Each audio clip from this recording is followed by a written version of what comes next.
Good evening, everybody. Welcome along to another Blether with. You'll notice I'm just myself for the start of the show. Kat is on her way, so hopefully she won't be too long. You'll just have to put up with my poor patter in the meantime before we introduce our guest. So just say a quick hello to everybody who is already commenting. Great to see quite an active YouTube channel, certainly already. Guys on Facebook, let's up the ante. Let me know if you're watching on Facebook as well. Who have we got? We've got Dave Fackerson. Good evening. You have got the Glenglassaugh Port Soy in my glass. I really am impressed with the new Glenglassaugh range, what they are bringing out. That three core range that's come out. Not only does it look great, but the flavors are really fantastic. Ryan, good evening. Another Glenglassaugh fan of the Sinine or Sand End to the non-local. We've got Petehead online. Good evening to you. And Dominic, good evening to you as well. Yeah, Dave, I agree. 3 new core range. Very nice indeed. Guys, let us know if you haven't already what is in your glass. The great thing about our guest tonight is there's no kind of brand focus. So we're going to be talking a lot about a lot of distilleries probably. And so what I was pleased about is that I've got free reign. I don't have to kind of pick a specific one. So the first one I've gone for, one of our old favorites, these guys at Little Brown Dog. Regulars on the show will know how much we really enjoy what the Little Brown Dog guys are doing. And this is going back to one of their earlier releases, as you can see, from the 50cl bottle rather than a 70. This is the Tormore distillery in a Tokai Hungarian wine cask. This came out, I think, just after the news of the takeover from Elixir. So that's what I'm going to start with. Who knows where it's going to go after that.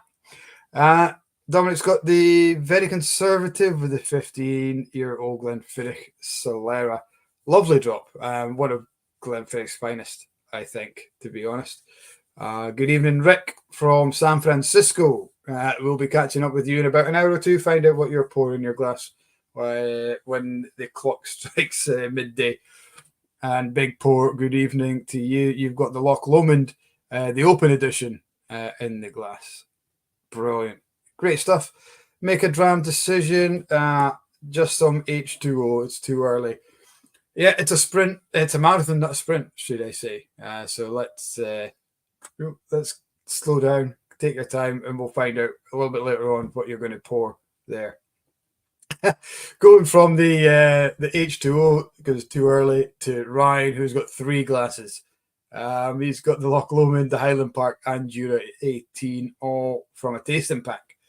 Excellent, good stuff. At least it's not all 70s, I suppose. So you're limiting yourself to this tasting pack. Guys, without further ado, let's bring in our guest. Rob from Whisky Ventures is joining us tonight. Don't worry if you haven't heard of him, you will very soon.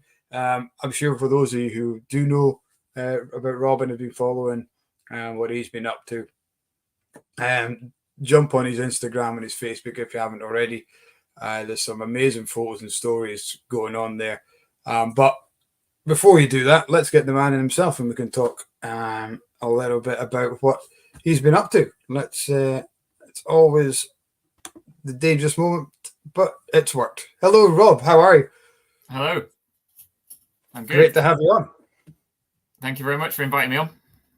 No problem at all. Thank you for giving up your time to come and join us. It's fantastic to have you in. And yeah, so before we forget, because quite often we say to the guys who are our guests, first question we want to ask you is what's in your glass, and then they come on and we have some random patter and the story just develops and we end up forgetting all about it. So what's in your glass tonight?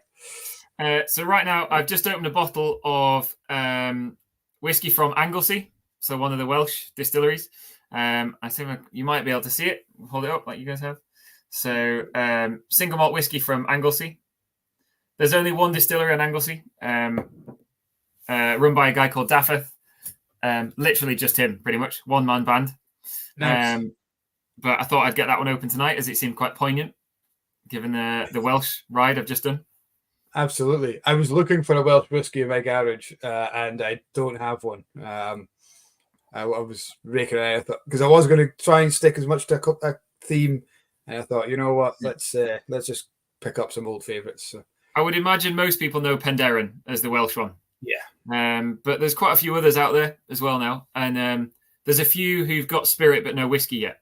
So there's more to come, I think, from Wales over the next few years.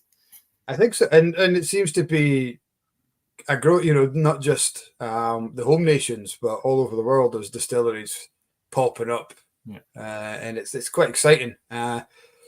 Should be concerned that in Scotland, where is that mantle of being is the bubble going to burst at some point?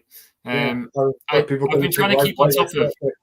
Sorry, I've been trying to keep on top of the numbers of distilleries. I have like a Google master map of all the distilleries, and every time I go on like Google News and look for anything whiskey, there's more to add to it. It's exploding at the moment. Yeah, great. We've got Dominic who's watching on YouTube. His Welsh great grandmother was from Anglesey, so there we go. Oh, and that can he still say cheers in Welsh? That's a good one. Is it Yaki Da, isn't it? Yaki Da. Yeah. Yaki Da. Yeah. There we go. My Welsh. That's the limit of my Welsh. So who else? Yes, Rick. Kat is not on yet. She's en route. She was held up at her other work, but not to worry. We'll try and have some sensible chat until she gets here, and who knows what happens after that. The guys at home know just what kind of random nonsense we're going to get when she arrives. So you've just done 2 years ago. You did the tour of Scotland, which was 2,000 miles, 140 plus distilleries. In just over a month, was it? You did that? Nearly 7 weeks. Exactly 7 weeks. The first one. So yeah, it was 2,500 miles or 3,600 kilometers, depending on what you're working in. Over 7 weeks. Yeah, there was 42, 43 distilleries because I visited one or two which weren't actually in production yet. They were kind of being built. So I think there was 140 operational that I went past. So yeah, there's quite a few. And right up to Unst. Is that right? Yeah, so there's a gin distillery on the very, very north coast of Unst, just next to where the spaceport is being built. They currently have an independent bottling of a whiskey, which is in the style of whiskey that they want to produce when they start making whiskey. Yeah, that's the Shetland Real guys, isn't it? Yeah. So they weren't actually actively producing whiskey when I went, but it was almost like future-proofing it. Like you cannot physically be further north than where they are. So even though I wasn't really doing gin distilleries, it is the most northerly distillery and pretty much impossible to be further north unless someone is moonshining on the space base thing that's being built there. So I had to go there. I couldn't not really. Yeah, that's awesome. And most recently, just last month, you did similar idea, but in Wales, taking in all 10 distilleries in Wales. Yeah, so obviously far less distilleries. There's only 10. So the challenge I gave myself for that one was could I do it in a week? So the relative challenge per day or per week is the same, as the kind of Scottish one. But could I get around the whole of Wales and the 10 distilleries in a week and the 4 air ambulance bases? So I added them into the list of stops. Oh, cool. I've just got one question then. Why? Why did you decide on this one? I blame this. So it probably started 2017. So before COVID, myself and a couple of mates just biked the Speyside Way, from Aviemore down to Forres, just over a long weekend, just as a bit of a crack, just go for a laugh, really. And I think one night we had a few too many. And the idea was we should cycle around a few more. And then a few more and a few more. And the idea kind of the idea grew relative to the number of drams I think we had that night. And then I didn't think of it again. Like we didn't go back to it. We didn't really do any more riding. But in lockdown, I lost everything, like all my work. Right. I work in tourism and education. So with the lockdowns, I had no work pretty much for 2 years. So I started thinking about things to do and plan that were a bit like the light at the end of the tunnel. It kind of gave me focus when I was stuck at home, pretty much. So I kind of came back around to this idea of cycling around Scotland to as many distilleries as possible. And I kind of grew the idea, could I cycle from the bottom of Scotland to the top of Scotland via the distilleries on the way? So, if you kind of go up the A9 and Speyside kind of corridor, sure. And if you can kind of zigzag around a little bit and go to some of the distilleries. And then I was like, well, if you go there, but go that much or that much, from the main A9, you add so many distilleries. And I got to the point where I had like 2/3 of the distilleries within like 20, 30 miles of the A9. So then I was like, I'm just going to have to do all of them. There's only a few left. So just going to have to go full in and do the lot.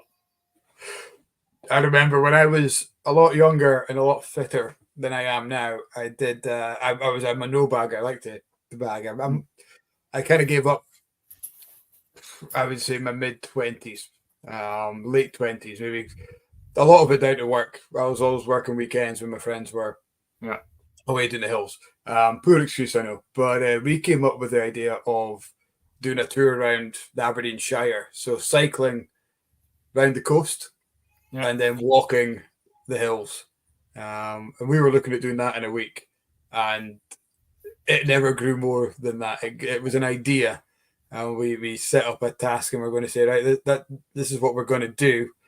Then I think we did one practice cycle, and that was it. So, yeah, well done on not only having the idea but expanding it and growing it, and because the dedication there must have been phenomenal to say, right, actually, this is not an idea. This is actually going to happen.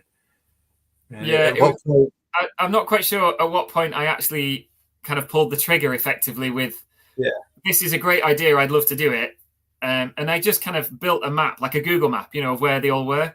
And we're just thinking about routes and stuff. And then I was like, it's such a big route. I'm going to have to do it for a good reason as well.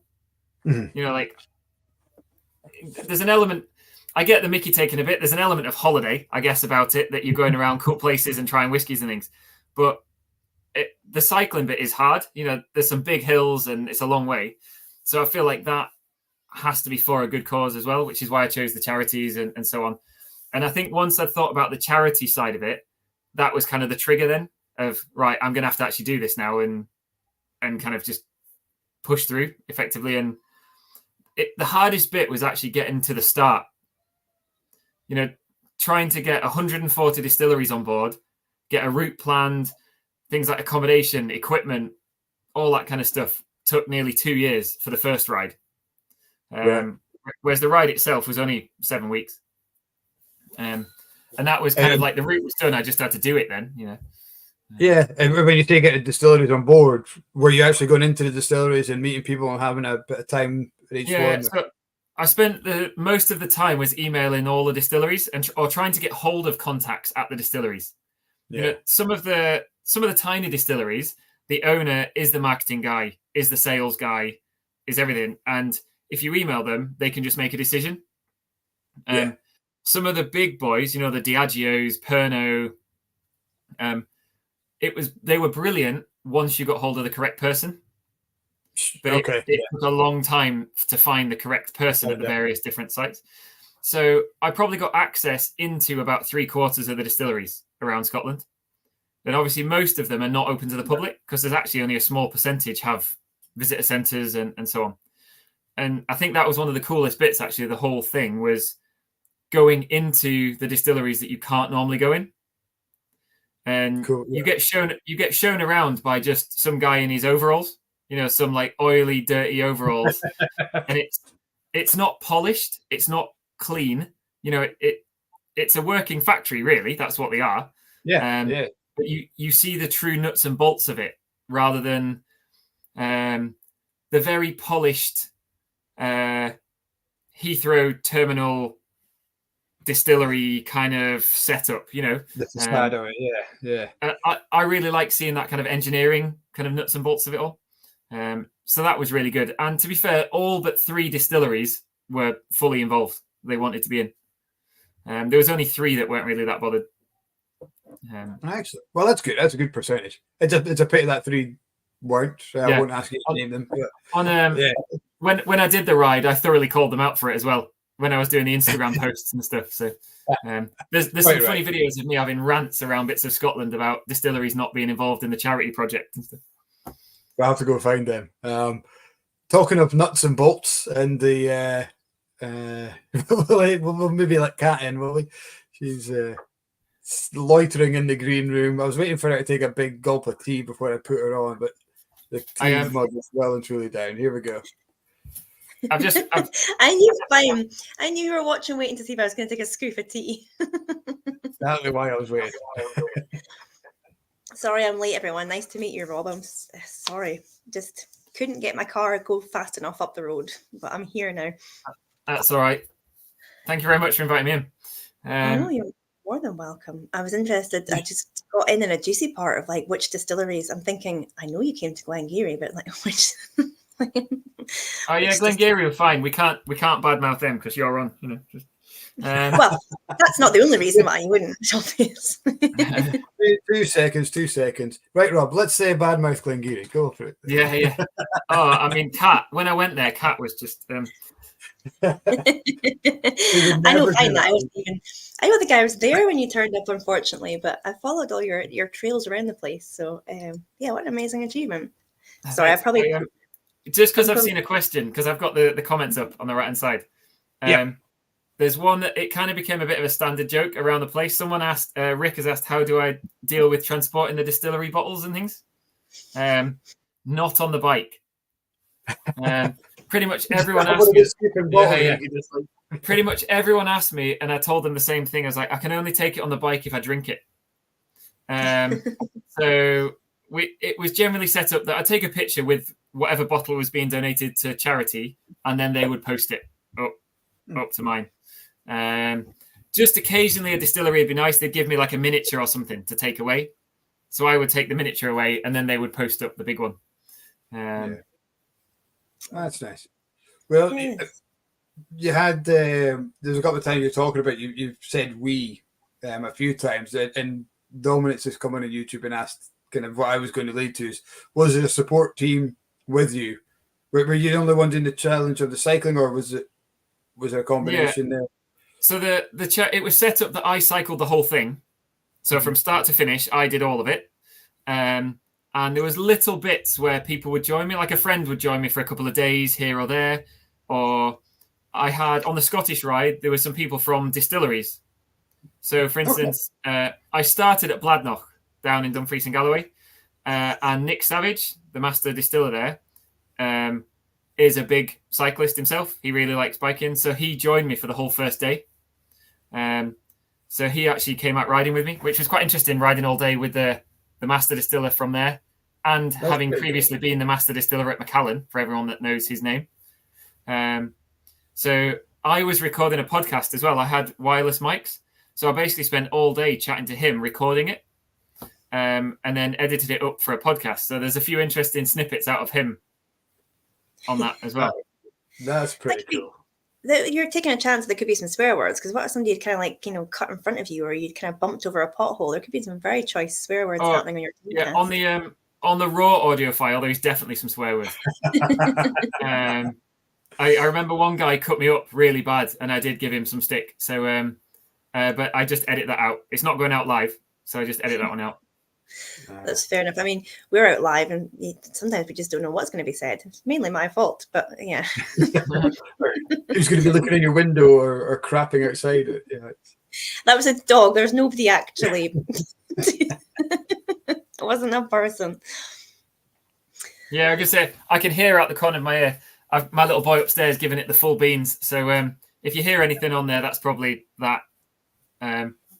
We normally have that from my end as well, but Gillian was down early tonight. He's not feeling too well. He's come back from these minders. He's a bit grumpy, and he's got his mowers coming through. So fun. I think that my wife's trying to put ours to bed, and I think the problem is he's beyond tired. You know, when they go a bit crazy. Yes. Yeah. So I'm going to sit here and enjoy this in the peace and quiet for a few minutes. I mean, we can make it last as long as you need it. Yeah. Just as long as it takes for him to go to sleep, that'd be great. Just give us the thumbs up when you hear it go all quiet. I missed what was in your glass. I missed what everybody was drinking tonight because I turned up. This one, I can hold this one up again if you want.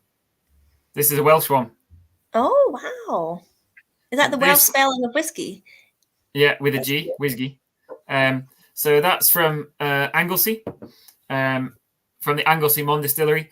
It's like brilliantly bonkers in some ways. Daffeth, the guy that runs it, it's a farm distillery. So he runs the farm, and he also runs the distillery, the shop, everything. It's pretty much a one-man band for the whole thing.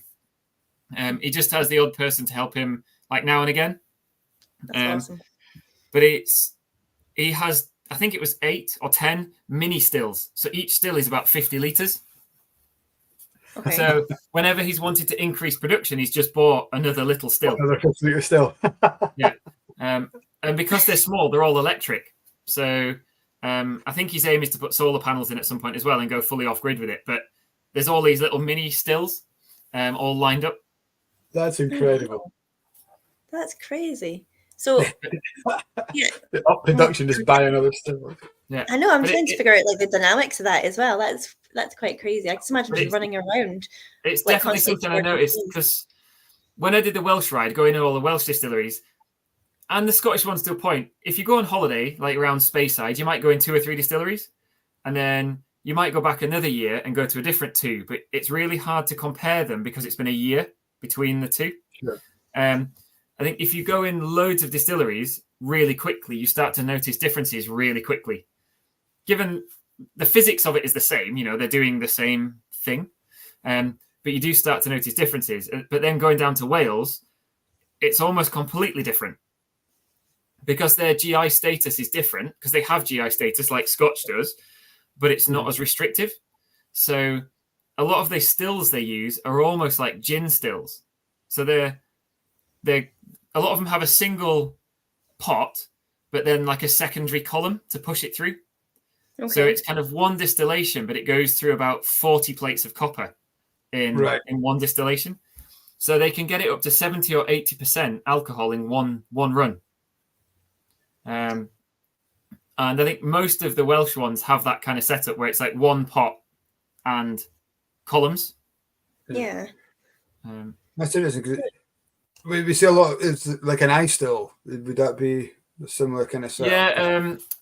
What's it called? In the Welsh Wind has the proper ice still, the Belgian or Dutch ice still, whatever it is. Dutch, yeah. Yeah. Where theirs is really weird because you put in the barley into the still, you do the fermentation, everything in the still, and then just turn the heat on with all the solids and everything still in it. So that's much more like bourbon production, where all the solids go all the way through the system to distillation. So they're not restricted to the same number of rules that we are then, obviously. And I mean, no, it still has to be like barley, yeast, water, but they can have different still setups and so on. So it's not quite as restrictive in that way. Yeah. Rick's just asked about GI status. GI status, geographical indicator, I think, is the... Yes. Yeah. The bit that makes Scotch legally Scotch. Yeah. Yeah. Or Welsh whiskey or bourbon. Like, effectively, like North British Distillery in Edinburgh basically makes bourbon, but you can't call it that because it's not from Kentucky and Tennessee and so on. It's a grain whiskey here. So yeah, it's just the legal bit around it. That's cool. Awesome. So that's pretty cool how it's different. And I don't believe that is how the Welsh spell whiskey because there's at least 2 vowels there. And I don't know any word in Welsh that has 2 vowels. So yeah, I did see some interesting road signs when I was cycling around Wales. What were your favourite? Pardon? Like really long road signs. I think Mike was asking what your favourite. Would you wait to ask what his favourite place name was? Place it, yeah. Did you have a place name that just made There was one because they use Y, the letter Y, as a vowel. So there was one place I took a picture of it initially with me just kind of like going like that in front of the sign because I had no idea what it was. I think it's Uzbuti Istwith is the actual place, but every vowel in the whole place is a Y. So it's just bonkers, really. Which is why I thought whiskey would have been WHYSGY. Yeah. I think it's one of those, a bit like sometimes you get with Scots Gaelic, they've had to create an old word for a new thing because it didn't really have a word, and they've kind of gone with it. I love that there's in Gaelic there's no new words being created. It's all like, I don't know, since the 90s or whenever it was, but they'll be speaking fluent Gaelic and then all of a sudden they'll say it's like PlayStation and then they'll carry on. Like, what? Yeah. I don't know why PlayStation came ahead there, but yeah. Russell Brinkle has just joined us. I wondered how long it would be for Russell to join in a cycling chat. A cyclist, aren't you, Russell? Yeah. Russell was Sorry, there's a couple of questions from Rick before they just disappear off my screen. Yeah. That's right. Once, what do you do when the weather doesn't cooperate? Just keep going, pretty much. I had some rough days on the bike. The original Scottish ride, it was actually wind was the problem, not rain. I kind of kept like a diary of weather during the ride, and there was only 6 days with rain in 7 weeks on the Scottish ride. Only 6 days with rain. With rain, yeah. We're not well known for wet weather, to be honest. No, I mean, it never rains in Scotland really, but that summer though was amazing. It was that May and June 2022. There was basically no rain, but it was windy, really windy. I think, is the wind only a problem if it's in front of you? Surely it's a benefit if it's behind you, potentially. Yeah, I mean, every cyclist claims they have a headwind because it's a good excuse for when you ride crap. But I was kind of keeping a track of where the wind direction was going. And in the 7 weeks, there was only about 7 or 8 days where I had a tailwind. Everything was in the face. And the worst bit was going from Speyside to Skye, like going west across there. So it's about 200 miles with a 40-mile-an-hour headwind I had coming through Glen Shiel. And it was 3 days to get from Speyside to Skye because of the wind, pretty much. And so if you ever ride your bike, when you go uphill, you have to go to the easiest gear. Yeah. I was in the easiest gear going downhill. Wow. The wind at one point in Glen Shiel was so strong in the face, I could barely make headway. And I got to Portree on Skye and just about had a meltdown. I was done with it. You like bollocks to this, just sod it. It would be like you see the waterfalls getting blown up the hill sometimes. Yeah. They don't fall off; they just get blown back over. Yeah. Because I was planning to camp in Portree, or just outside Portree, and I had 3 days of wind, and then about the last 3 hours were just a monsoon of rain as I got into Portree. And if anyone knows Portree, I went down to the Chippy that's kind of on the one-way system. There's like the Chippy. And I rang my wife and just vented, basically. Like, just, I'm done with this. Bloody, And I can't be bothered to go camp in the rain and it's crap. And I just had a complete rant. And then she rang me back about 20 minutes and she said, "Can you see this pub?" And I was like, "Yeah, it's directly across the road from me." She was like, "I've just booked you a room in it." Oh. Which was quite nice. And that was a bit of a reset because that night, I'm not sure I could have camped that night and kept my sanity. Yeah. So were you planning on camping all the time? Were you always going to be camping, or was there stops? The plan with the Scottish one was to camp maybe about a third of the time, something like that. And then use either hostels or stay with friends or, like the little wooden glamping pods and things like that. In the end, I only camped for about 10% of the time. And most of that came from just hospitality of people. As soon as they found out what I was doing, they were like, "Just come and use our spare room," or you can stay. There's quite a few campsites where they have the pods and camping. Yeah. And once I said I was doing a big charity bike ride for the air ambulance, they were like, "We'll tell you what, for the same price as camping, just go use one of the pods." And a few of the distilleries put me up as well. So most distilleries have like a little bit of accommodation for visiting business people or whatever it is. So quite a few of them put me up in their, like the old excise house or whatever their cottages are and things like that. Excellent. Well, that's nice. You kind of need a good night's sleep to kind of restart again the next morning, don't you? Like lying cold and wet and sore on a rock all night, it's not going to be much incentive to get up and do it all over again, I guess. No, sometimes getting out of a very small tent in the morning is quite hard. Yeah, that'd be crap on most camping holidays, let alone getting on your bike and like cycling for 1,000,000 miles between distilleries. I mean, I'm pretty sure you're probably doing 1,000,000 miles between each distillery. I'm no expert. Yeah, the distances varied each day. The longest day was pushing about 100 miles. That's a lot. But there'd be no distillery in that day. It's maybe just get from A to B. Yeah, I was just going to ask, was there any days you had without a distillery? Yeah, there was 2 or 3, like, effectively transfer days, where you've got to get from coast to coast or whatever. And then there was other days, like the shortest day in Speyside was only about 20 miles, but there was like 10 distilleries. So the whole day takes the same amount of time because you're stopping, taking pictures, going around and doing the media bits and pieces. So Speyside was all like rammed in, and then you've got this massive shift out to Skye where there's nothing, for instance. Yeah, and kind of maybe more roads with camper vans and slow-moving traffic and precarious bends. Most of Scotland was actually okay. It was just that road to Skye. I live just outside Edinburgh, so I commute in and out of Edinburgh and cycle around Edinburgh. I reckon in 10 years of cycling in Edinburgh, I've not had as many close passes on the bike as I did in 2 days in Glen Shiel and Skye.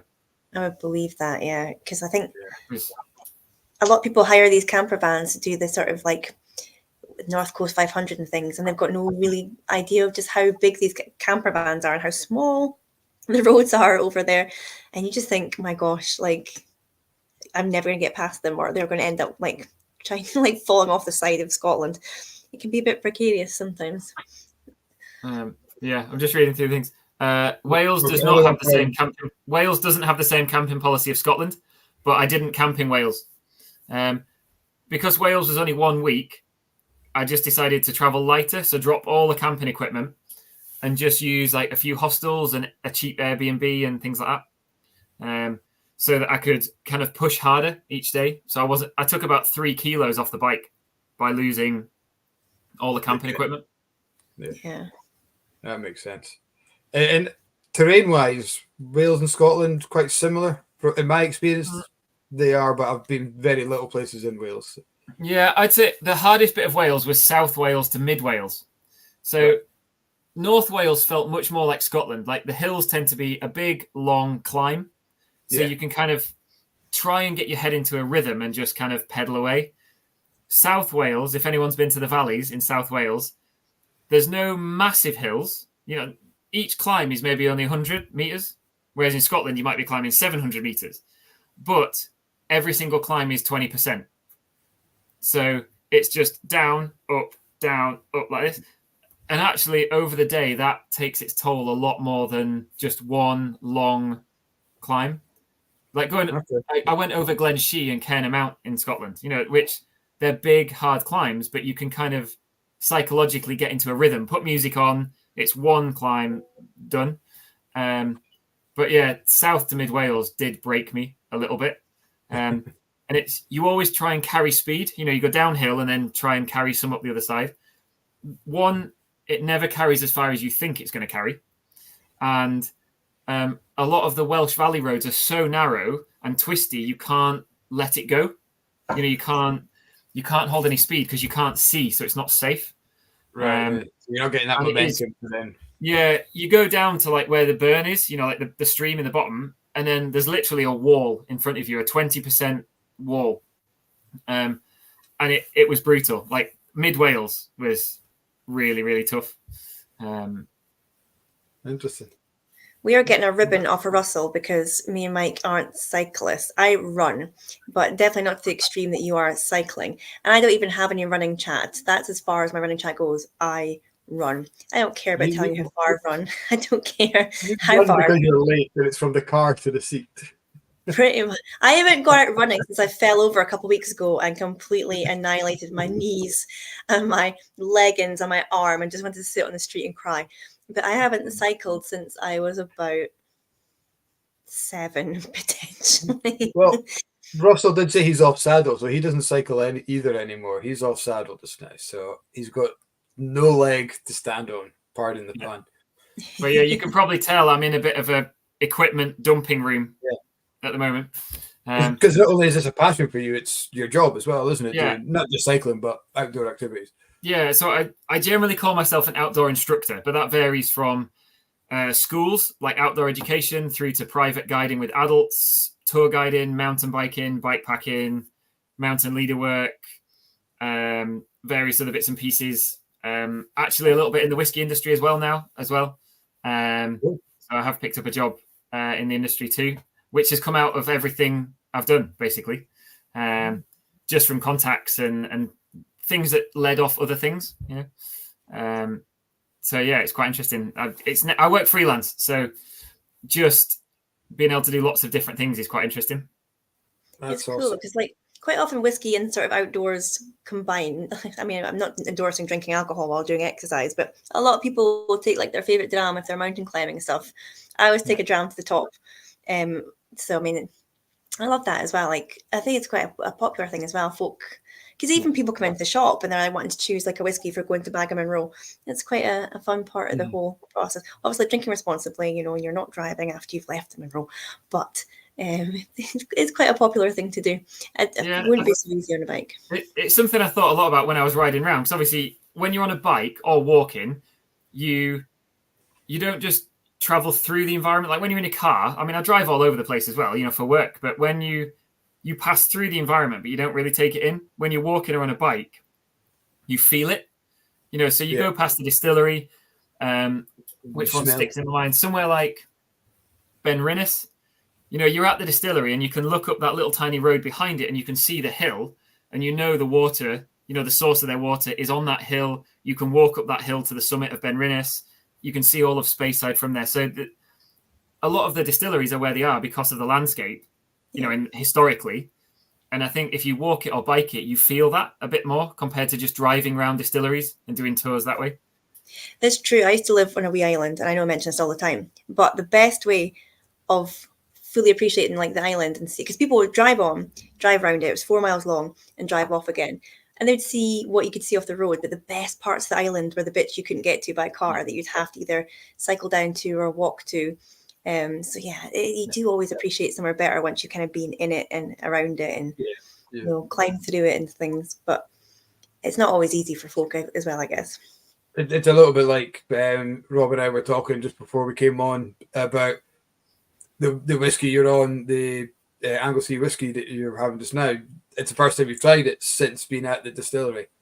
Yeah. And I can guarantee you the experience of drinking it now is completely different. It's a little bit like drinking something in the warehouse at a distillery. You've just done a tour, you've spoken to the people, you've heard the history, you're having a dram of it.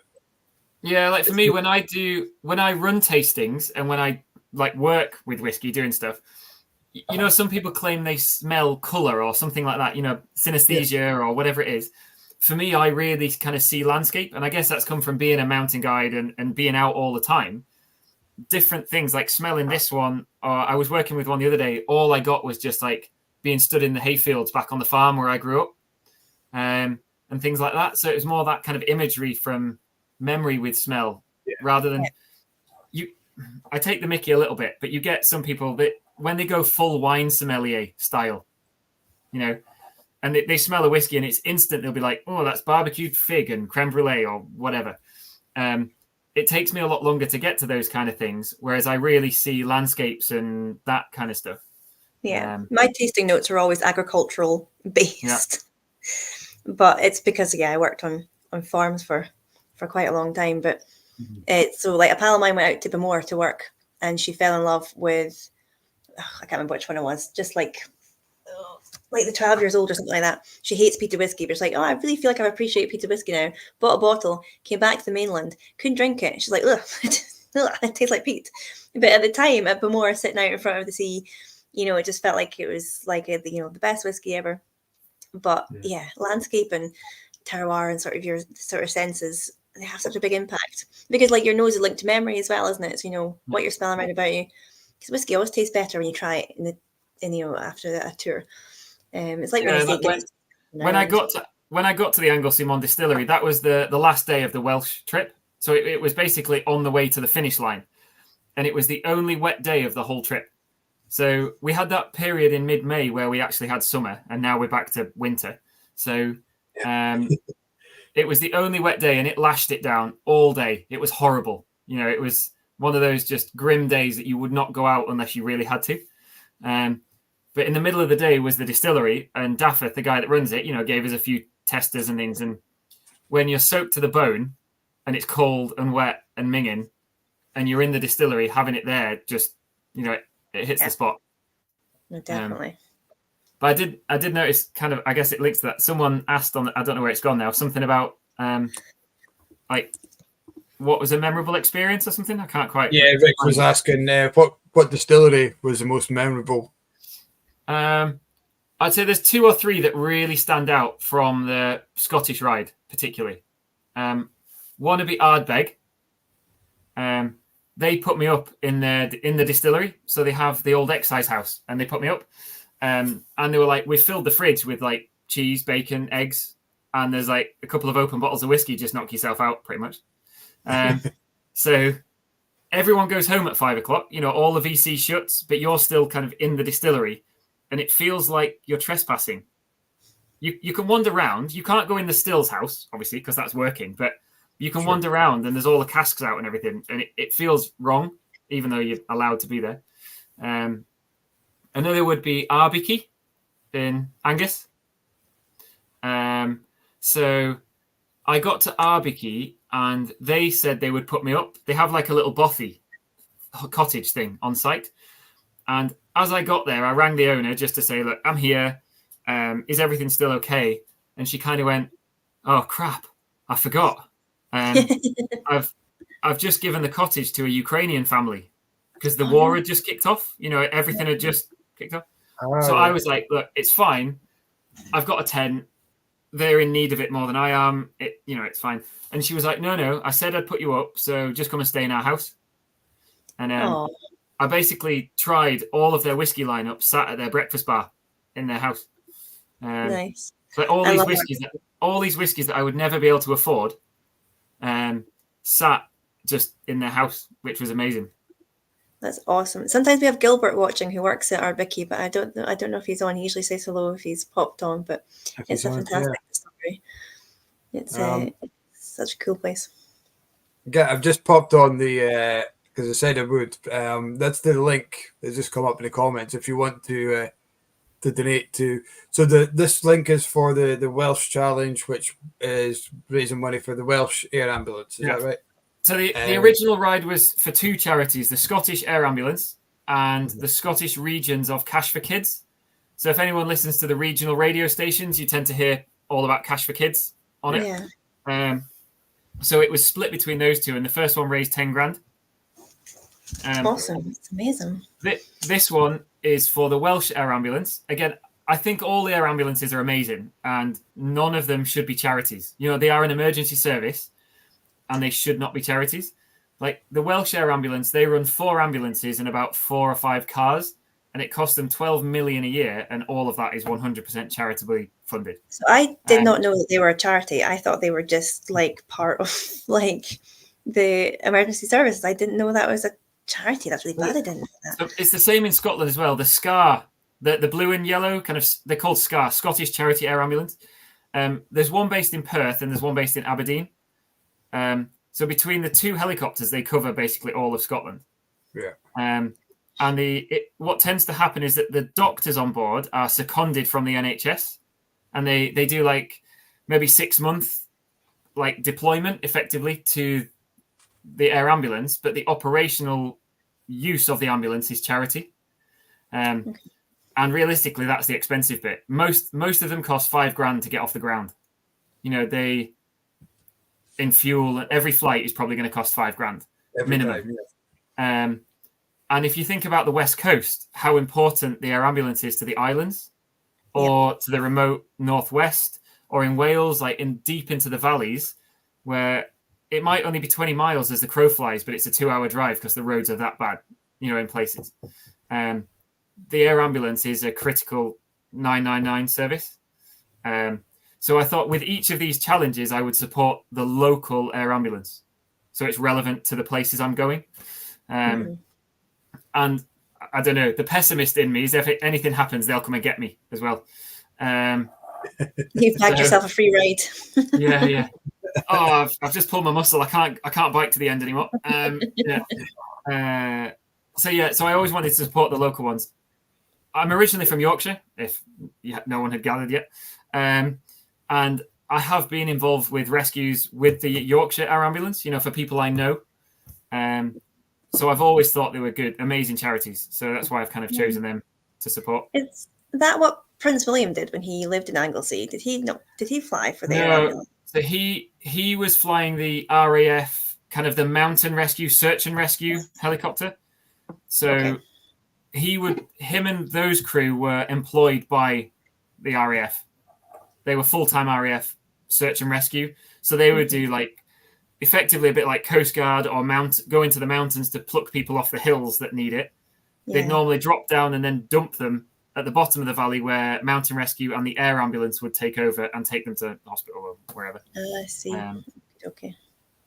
So the air ambulance, I got to look in a couple of the helicopters because I went to the bases as well.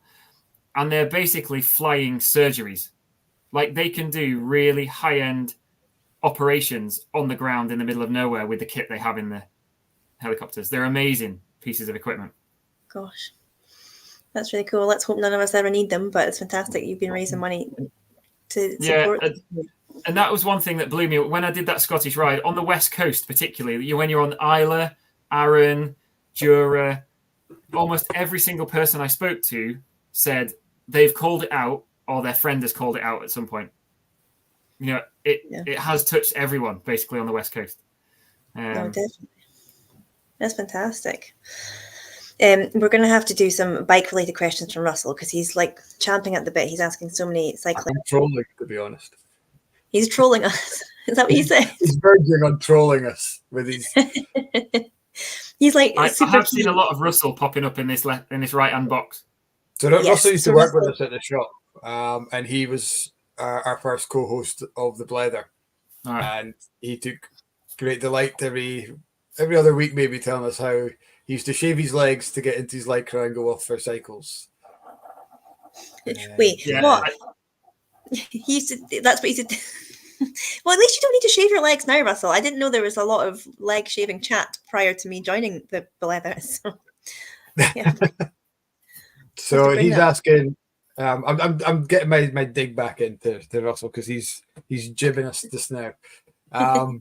He's mountain biking is not cycling, which I probably agree with. Cycling, I assume, is more kind of road based and kind of maybe not speed cycling, but it's about getting your head down and going fast. Whereas mountain biking is more up and down, and I'm not explaining that very well, but I know the difference between a mountain bike and a cycle. Yeah. He's asking, I think most mountain bikers claim it's when lycra gets involved. I think. Right. Although, so Russell is definitely a cyclist rather than a mountain biker. I'll take the mickey both ways because I mountain bike and road bike, so depends what hat I've got on any day. So is that beef? Is there a rivalry between mountain bikers and cyclists? Is that a thing, or is it not? Yeah, a little bit. Is there? Yeah. and then you get the kind of gravel bikers who it's somewhere between mountain biking and road biking. So there's loads of camps within cycling. It's bad enough that the media whip up hate between cyclists and other road users. It's bad enough within the biking community as well. Okay, Russell, this is a question I understand. What was your first bike? I'm not quite sure. The first bike I remember, I think, was probably just a Halford Special. It was a blue. What was it? It was a blue. What was it? A blue Carrera or something? Probably 30 years ago. That I probably had a tiny kid's bike before that, but the first one I remember is I think it was a blue Carrera thing. Something from Halford's probably. Yeah. Like a Thomas the Tank special with a basket in the front.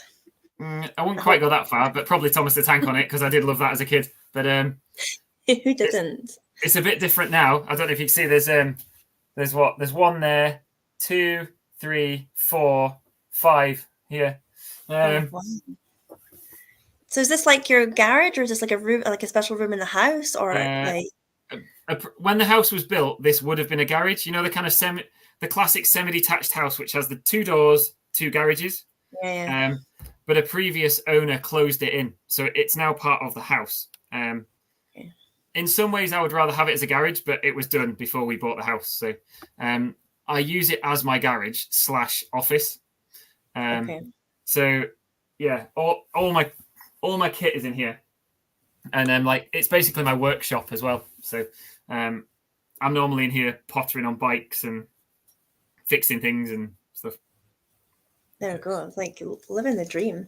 Did we get all Russell's questions answered, or is there more? I think there's more down here. No, he is asking his next question.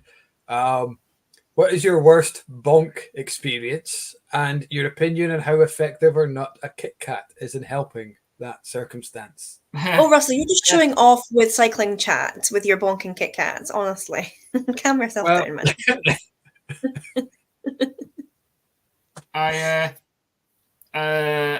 I definitely, energy-wise, I definitely bonked on the end of day 3 of the Welsh ride. Is that when more you than kind of bounce your way to the end, bounce your way up the hill rather than cycle? Is that no, it's like when you are utterly energy depleted. So like your sugar system has nothing in it, absolutely nothing in it. Famous ones would be like when Johnny Brownlee collapsed basically on the line at the Olympics, you know, that kind of stuff. Yeah, at the end of day 3 of the Welsh one, after best part of 100, well, it was 100k of 20% climbs like this. I got to the kind of Airbnb thing where I was staying, and I almost felt like I was shaking a little bit. And the lady who ran it made me a cup of tea, and I couldn't drink it. I just had nothing. I didn't have the energy to swallow it, basically. Wow. And it took about an hour for that to calm down before I could go and get some food, because I knew I needed food, but I just couldn't put it into the system. And I had been snacking all day. Like, I race, I understand nutrition and all that kind of stuff. But the day, I just couldn't get enough in that day. You know, you just can't do it. So that's proof there that the pain you get from cycling is worse than giving birth, because they always give a woman a cup of tea after birth and they drink it. So is that where we're going, Mike? That's where we're going. As a mother of 3 children, I am willing to bet. I'm not going to get involved with that one, Mike. I'm going to leave you to argue with that one. You'll be getting a bloody bonk once Tony sees that, and not a good bonk, but a bonk in the heat. I had to say, as soon as you mentioned tea, because that's what apparently it's the best cup of tea a female ever gets after birth, is that first cup of tea and a slice of toast. Well, yeah, I don't really think you remember, to be honest. You're just glad that like you survived it, to be honest. And then like, what the hell have I done? I've got to look after this thing for 18 years. But yeah. There's some funny chat going on about the bonk now, which is quite entertaining. There is. I think Russell set that up just to see that chat go, to be honest. Yeah, I think so. He's probably knows what my sense of humor is like and waited to see if I could contain myself. But I was very professional there. I completely let that one go. Obviously not had enough whiskies yet then. I haven't had a whiskey yet. We'll come back to that in half an hour. We'll see. I love Dominic. Dominic's got an electric bike, so he experiences all the danger with none of the effort. Like yourself, Okay. So from your first bike to your first whiskey, what was your first whiskey, if you can remember it? Probably something horrible that was in my grandfather's cabinet. I think growing up in Yorkshire, unless you went to like some really fancy bar in Leeds, most pubs just have the usual 2 or 3 crappy whiskies that really are designed to go in Coke, you know. Right. And then at the end of 2011, I moved up to Edinburgh. And well, most people probably in this chat have been in Edinburgh at some point. Every pub in Edinburgh has like 300 amazing different whiskies behind the bar. And the menu for whiskies is bigger than any food menu you will ever see. So I just started kind of getting into it a little bit, and as I explored more of Scotland, you spend time in Speyside or the West Coast or wherever, you just start going in distilleries, you find a few that you like and so on. And then it kind of grew from there. And I grew up on a farm, that's my background, but I'm a geologist by training. And my kind of inner science geek then takes over about, right, how is it made? How do you actually make the flavors out of it and the chemistries within it and all that kind of side of it? And that kind of expanded again how much I wanted to know. And by understanding that, I think I appreciated it a lot more. When I actually taste, all right, this is the esters, or there's more vanilla in this one, or whatever it is. So I kind of really got into that production side of things. And I don't know if there's one particular one then that really, I'm trying to think, maybe Lefroy potentially. I remember very early on when we moved up to Scotland, we went on a little West Coast holiday and we went out to Islay and we went and did a tour and a paired tasting, like a food paired tasting at Lefroy. And it kind of just blew my mind a little bit. You're having Lefroy with dark chocolate and blue cheese and all sorts of crisps and weird things. And that was amazing. And I think that was probably one of the points I was like, yeah, I'm into this. Like, that's really cool. Because quite often Lefroy's people's first entry into whiskey and they think, oh my God, I can't do it. There's too much. Yeah. But that's nice that we should. I think I definitely had a few others. It wasn't the first whiskey I'd ever had. I'd had a few around the pubs of Edinburgh and stuff, but I think that was the one where, because we did it as a tutored tasting with food as well. Yeah, and an experience as well. Right? That whole experience and trying it with trying the same whiskey as well with different foods and the effect that had and stuff, that kind of blew my mind a little bit. Yeah, I'm a big fan of proper good whiskey and food pairings because it's such a helpful tool. That's really cool. Did you do it downstairs in the room that had they've got all the bell jars and things down? I'm trying to, as you go in the VC, you've kind of got the shop and the till is on your right hand side, and it's like down the corridor in front of you, through a glass door. I think, from what I remember. It's a very cool distillery. Yeah, awesome. What's in your glass tonight, Mike? I'm still behind. I'm waiting to see what everybody's drinking tonight because I arrived so late to the chat. I just had finished the Tormore from Little Brown Dog. I dug that one up. Awesome. What's that one like, Mike? I heard you say that that's Tokai finish, and if I hear the word Tokai, I'm in. That just. Well, we had this chat when I was booking you for tonight, Rob. Because of course you were on the Glengarry Tokai, which I've got somewhere as well, the Money McDavid one. Yeah, that is an amazing dram. That I love that thing. We've actually just got a couple of bottles back in the shop, but I managed to find some. The problem is I have to pour smaller and smaller portions to make it last longer and longer. Yeah. That's why I put this one away, because it's, when you get a whiskey that's that good that you don't want it to finish. Yeah. You only take it out every so often, but that's now getting to the stage where it's either going to have to be done in a oneer or it's going to go in an infinity bottle or something, because it's too, there's going to be too much oxygen getting in there. When it comes to wine, I have a real sweet tooth for wine. So things like Sauternes, Tokai, and some of the German wines, I absolutely adore those. So whenever I see any whiskey that's got anything like that on it, I'm there. I'm sold, basically. I was waiting to go and fetch my Glengarry Tokai, but it's actually stuck behind a stuffed mole in a glass case. I really can't be bothered moving the mole, so I'm just going to leave it there for just now. So I've got the glass too, the Ardlair that's in a wine one as well, isn't it? Saint-Emilion Barrique. Yeah. So I'm finally going to open that one. I'm really excited about that. I've had a sample of that one. That's really good. That's really nice. I have tried that one.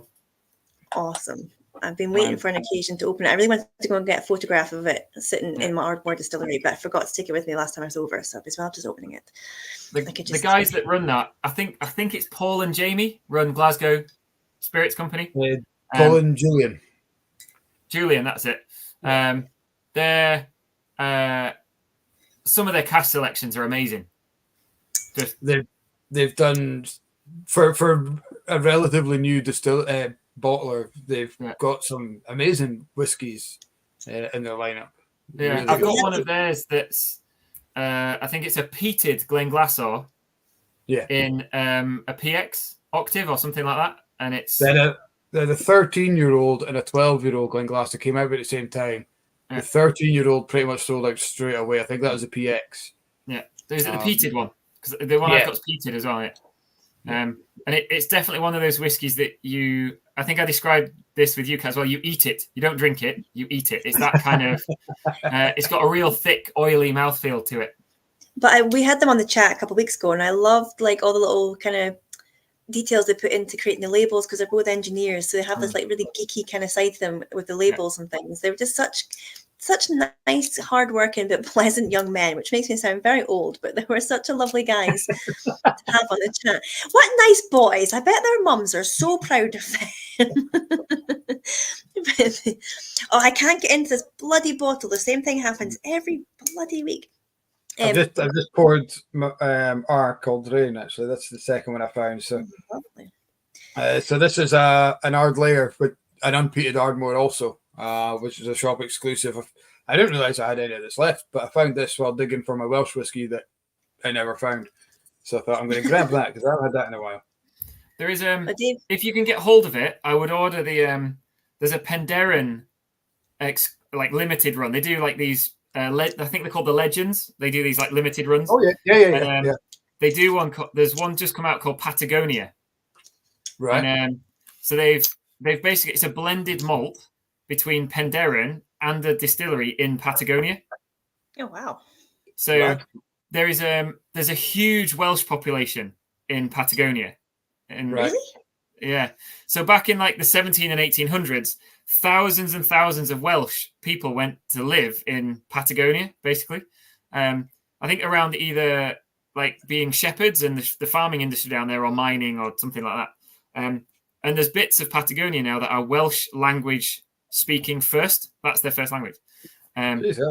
So they came across this Patagonia distillery and they decided to try and team up. And it's really nice. It's really, really good. I've got a bottle of it sat in here. The problem is I can't open it because it's for the auction. Oh no! And it was the same problem with the previous ride. I think it was 90 bottles I took to auction, and some of them were like 25-year-old Lafroigs and things like that. So I have all these whiskies sat out on my desk, and I couldn't open a single one of them. That must be so. And they didn't give you a wee sample of each one to try?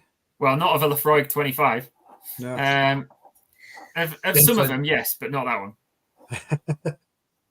Well, that would have been very tempting. Like, what? Sorry, what bottle? No, that one never made it. It was an accident with a cyclo. Yeah, I'll just go buy a Lafroig 10 and put that in. Yeah, nobody would notice the difference, I'm sure. Yeah. Especially because it was a signed one as well. Oh wow! Who signed it? The master distiller at Lafroig. Was it John Campbell at the time? 2 years ago would it have been? Yeah, rings a bell. Would have been John. Yeah, he would still. Would he still have been there 2 years ago? I'm trying to think when he left. I can't remember now. I can't remember. I'll have it written down somewhere because I've got the whole catalogue of them and everything somewhere. It was the same this time. Like of the bottles that the Welsh distillers donated, two of them. Well, one of them is an inaugural release. So in the Welsh Wind, who are the ones who use the iStill system in Wales. So they kept back one of the bottles from their inaugural release for me for the auction. They sold out in like 3 days, like instantly. They'd sold out, but they kept bottle number 42, I think it is, back, and that'll go into the auction as a sold out piece already. So hopefully that'll do quite well. And the same with Aberfalls Distillery, which is owned by Halewood. So the same guys that own Bonington in Edinburgh and things. Fritland Neal and yeah. So they've got the Krabby's brand. I don't know if they own Krabby's, but they do the distribution, don't they? Yeah, they own Krabby's and several gin distilleries and so on. But they had earlier this year they released their first age statement, Aberfalls Distillery, and I think it was 6 years old. I think off the top of my head, and again it sold out, instantly. but they kept a bottle back for me for the auction.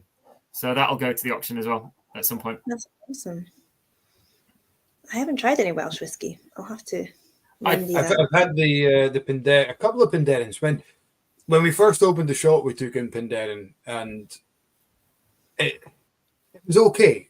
It was. I liked the Madeira cask. They had a Madeira one out. It was really nice, but it's come on. I've had them since, and it's come on leaps and bounds. And that's almost 10 years ago. So of course you're going to expect the difference. Yeah, I've had Aberfoyles, but just their basic kind of entry level. I think it's like £16 a bottle or something like that. We did a run on it just before Christmas, and again, it's what you expect to drink for £15-16. It's not mind-blowing. I'd agree as well that the early Penderyns were okay. Yeah. The stuff now, they're 10, 12, 15 years in, whatever it is of production. Yeah. They've definitely nailed what they're doing, and they now have 3 distilleries in Wales. They've opened 2 more distilleries, so they've thrown money at it lately. For me, I think the Patagonia is probably one of their best. This recent release, and then their Portwood. So they have a port pipe cask. That's really nice, and it's as a whole category. I would say Welsh whiskey is probably closer to some of the lowland whiskies.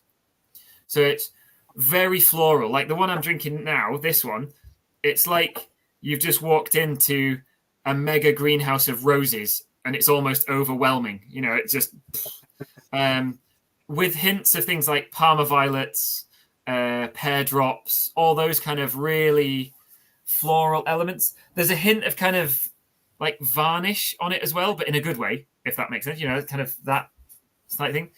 The exception for me would be in the Welsh Wind, because they use the ice still rather than a column still. And they ferment with the solids in.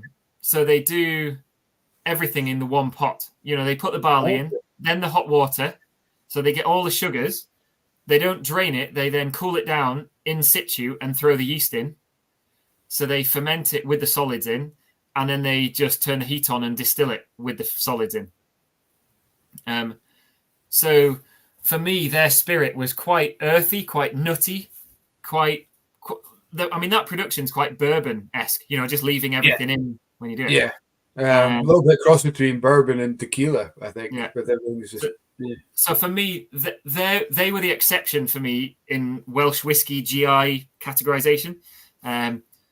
Their spirit, it still had that kind of floralness, but it had quite an earthy nuttiness as well. Whereas most of the other distilleries, unless they've done something very weird and wonderful with casks, their spirit tends to be very floral, estery, light kind of setup. Yeah, that'd be quite an unusual spirit to just do everything in the still. Yeah. So yeah, I guess you should be getting a lot of your heavy kind of cereal notes, and your kind of nutty flavor. So everything goes in one still, and is it going into a second still for another distillation after that, or is it just literally? It's a big square. It's like a giant cube. This thing, massive cube, and then there's a column still off the top of it. Okay, so So most of the Welsh distillers use copper plates rather than an onion-shaped pot still that we would know in Scotland. Okay. So I would Aberfoyles uses pot stills, more like a Scottish distillery. Most of the others are a single pot with a secondary column on it. So some of them are pushing their spirit through 30 or 40 plates in a single distillation. Wow. So there's huge amounts. I guess having all that raw material in the pot, you kind of need that to purify it, don't it? Or you're going to get so much CO2 like wheat mix. Yeah. The only downside to it, it's an amazing still, but the downside really is that while you're fermenting, you can't be distilling because they've only got one. Yeah, that's true. If you had a huge distillery, you could maybe have 7 of them, like you'd have maybe 7 washbacks or something like that. but there's pros and cons to all the different systems, and it's the flavor profile they want to have, and it's not a wrong flavor profile. It's still really nice. It's just different to the other ones. That's like the ace thing about whiskey, though, isn't it? It is that same 3 ingredients, but all the little wee twerks that we make give you a different spirit at the end of it, which is really cool. Yeah, I find it's when I'm running tastings for guests, if I've got like clients who I've brought over and doing stuff, and they go, "Oh, I don't like whiskey." I'm like, "Well, there is a whiskey for you. It's just going to be really expensive finding it." It'll be a fun challenge, but it'll be an expensive challenge. Yeah. I hope I never find the perfect whiskey, because you might stop looking after that. Yeah. And it depends what you've eaten as well. I've got one at home that Absolutely. One day it's like liquid fudge. The next day I'll hate it. It's horrible, and it just depends what you've eaten or what mood you're in. Or yeah, definitely. Right. Rick has just commented. It's finally afternoon in San Francisco, so he's not hanging about. He's pouring the Ardbeg wee beastie. I saw that. It's 5 o'clock somewhere. Exactly. That's a nice one to start your afternoon with. Just on the corner of my screen, obviously I can see what people are chatting, but I've had like emails popping up in the corner with people who have been donating. So thank you very much so far for whoever's been donating. Gosh. Thank you so much, guys. That's so sweet. Amazing. And like I've told everyone as well that I've spoken to, once I know the details of the auction, I can forward them around to everyone that's followed as well. So if anyone's interested in picking up anything slightly weird and wonderful or not available anymore, there will be the auction, and the auctioneer is going to give everything to charity as well. So they'll put it onto the Just Giving page, and it's the same auctioneer that did the last one. They donate both the commissions as well. So I can't remember what the commission is. Most auctioneers charge like 10% each way. They're going to donate that to the charity as well. That's really cool. How cool is that? And yeah, guys, get following on Instagram and Facebook and everything. All the details are on the website. Whisky Ventures. I'll do a copy and paste again, and we'll get the website up in the chat. So most of the kind of day-to-day stuff goes on the social medias rather than the website. The website's more of a base with the route map and all that kind of stuff on it. But the usual Instagram, Twitter, Facebook, all the kind of stuff, it's all on there. Yeah, that's where I found you. I think a couple of guys are having problems with your Just Giving, but maybe if you don't do it through the link, maybe just go and look for it and do it out with the link. Maybe it'll work a bit easier. I'm not sure if I thought it was maybe through the chat here that it's having problems with send messages. Yeah, there's multiple links to it off either the website or like the Facebook page or whatever. So if you just search Whisky Ventures Ride or whatever, it'll come up. Yeah, you'll find them easily on Instagram as well. Have you got like a link in your bio for stuff in your Instagram too? Yeah, I think so. There's like the link tree thing in the bio. Okay. But loads of ways to track you down. Loads and loads of ways. So I've just put a link to the website, which you can get through to social medias. Dave, can you clarify, is it sending messages to the chat of the Blether, or is it sending messages alongside the charity donation that you're having issues with? Live technical problems on here. We'll give them a minute to type it out. When I was signing in to start the chat, there was a new thing that came up about Facebook and StreamYard and the new agreement, but it seemed we tick all the boxes, so I don't think it would have an issue with us. But let us know if you're having an issue sending messages. So it is the chat. Okay. It's the chat. Okay. Let's have a look at that, and we'll. Obviously, we can't do it live, but I'll have a look afterwards and see what's going on there. The computers are the best and worst thing we've ever invented at the same time, aren't they? Really, I think they absolutely. Are. There's always something. Usually, I've cut out by about 8 o'clock. My internet just dies, but so far so good. It's still here. So the joys of rural Aberdeenshire. Well, I'm not that rural anymore, but I've also bred far too many teenagers, so I think they just use up all the internet in my house. But yeah, just 8 o'clock seems to be the time it dies. But so far, it's so good. We're doing not too bad. It's when they all turn on the PlayStation at once to start gaming and stuff. That's exactly what it is. Or on the old Snapchatting stuff. I don't know. Whatever it is they do. But yeah. Snapchatting and TikTok. That'll be it. All those TikToking things. Yeah. We'll have to get you in the TikTok yet, Mike. I am on TikTok. That shows. God, I knew that. I mean, your TikTok's amazing. I've posted twice on TikTok. Okay. It's Whiskey Talker, as in Tokker. Okay. I think if I remember right. I don't have TikTok, but if I did, I would totally be on that right now. Well, I thought, and we've got Inverness Whiskey Shop. Inverness Whiskey has its own TikTok, and again, there's been like a post and a half. There's maybe one on draft somewhere. The power of social media, though, is so fantastic. I'm sure you've probably found this, Rob, with just your adventure. Like, for getting in contact with distilleries potentially, and for people kind of following your journey. It's just, it definitely has its good parts. Especially for like the whiskey community, I find it such a nice way of keeping up with like what other distilleries are doing and meeting folk in industry. Yeah, I think when social media is used well, it's amazing. Yeah, and it's the problem is human nature, isn't it? More than anything. Yeah, when I was doing the first ride, because I was away for so long, 7 weeks on the first one, quite a few people would send me messages, and a few people were like, I've looked at your route map. You're going to come past where I live. Could I come and join you for 20 miles or whatever it was? And there's one guy got in touch really randomly who's actually like a documentary maker. So we made like a little mini 15-minute documentary about the first ride and things like that. And it's all just through Facebook messages and things like that. So that side of it was really good. Awesome. Is there any distilleries that you've never been able to get to yet that are still on your bucket list of places to go? I guess in Scotland, obviously I've been to like all of them in Scotland. I haven't been in every single one, but I've been to and at least around every single one. As of 2022, Yes.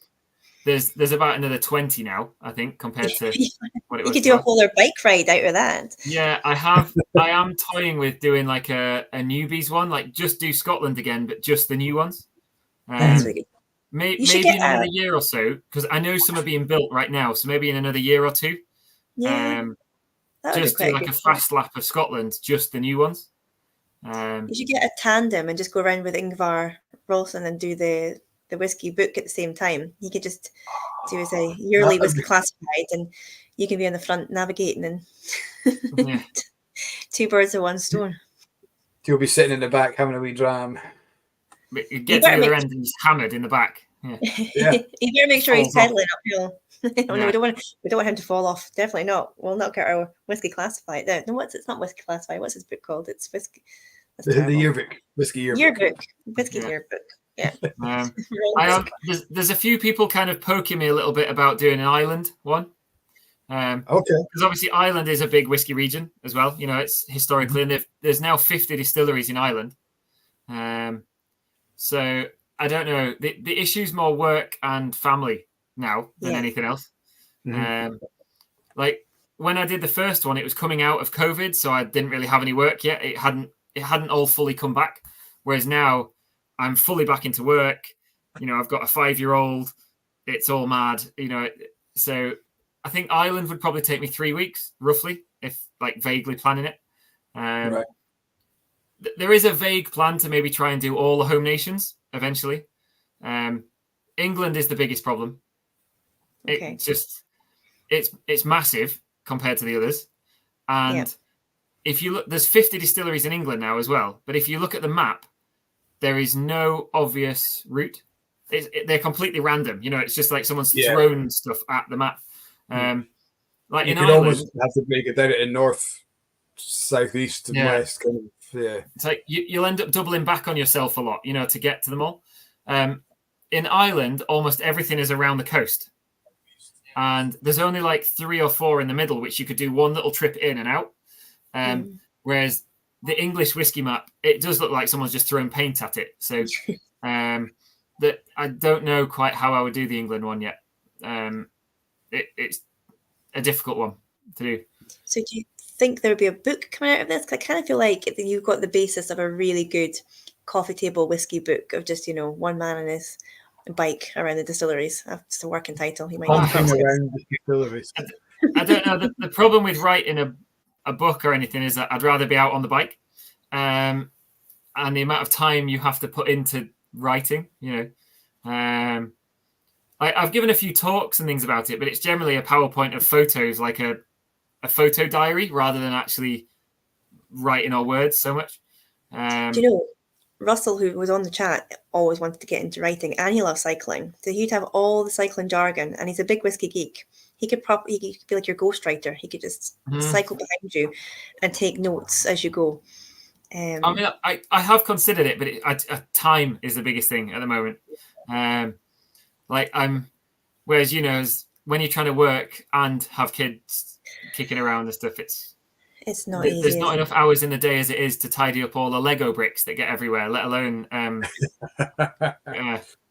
They do go absolutely everywhere. Do you know, it's something though that you could do it at any point. Once the one's all grown up and you decide to just sit and reflect on everything you've done, I guess it's something that could just, happen at any stage. Potentially, if I do ever manage to complete all the home nations, if Ireland and England does happen, maybe at that point.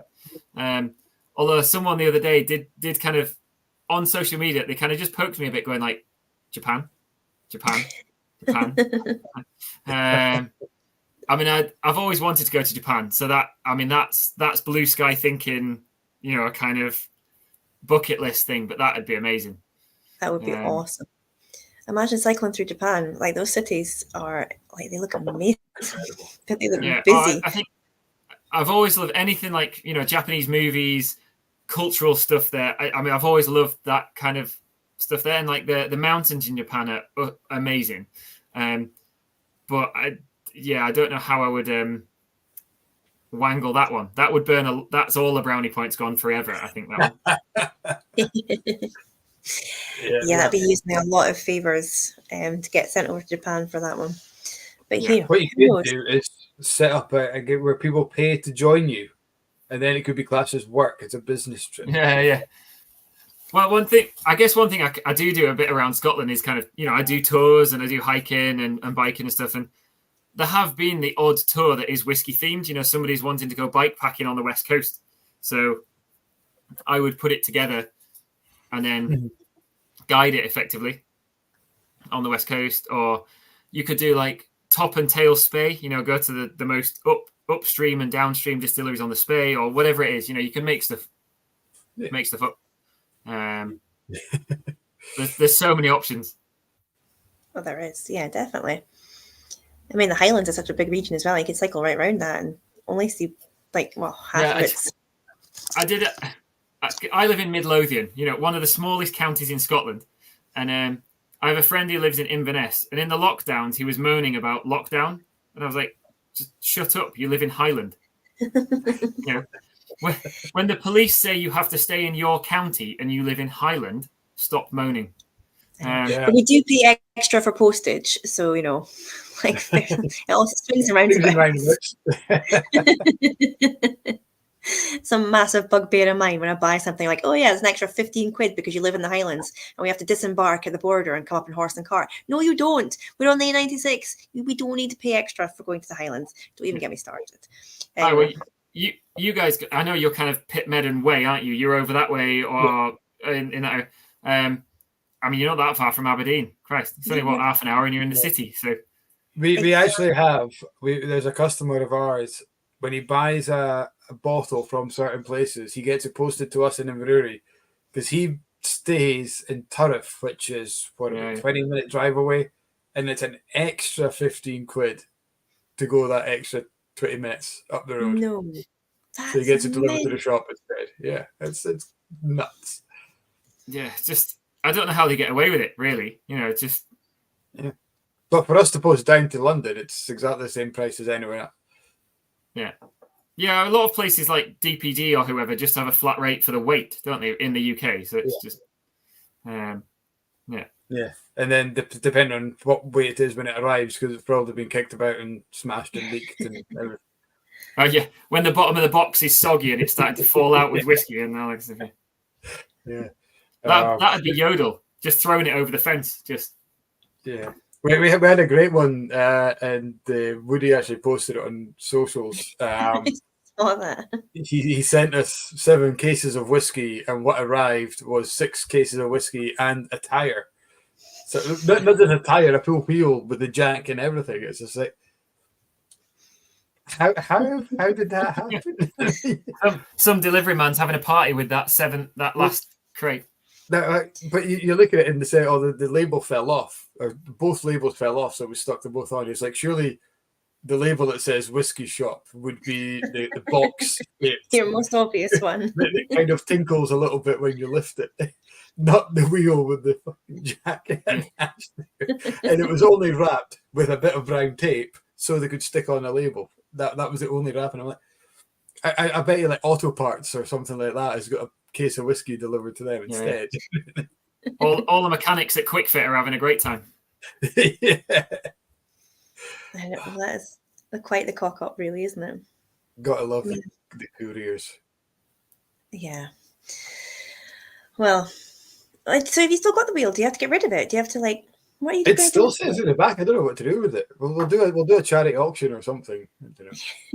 Sell the It's wheel. not even a standard wheel. It looks like it's from a Transit or something. It's a bigger wheel. It's not like quite an Arctic wheel, but it's a hefty size of wheel. Find someone that can do something arty with it and turn it into a window display or something.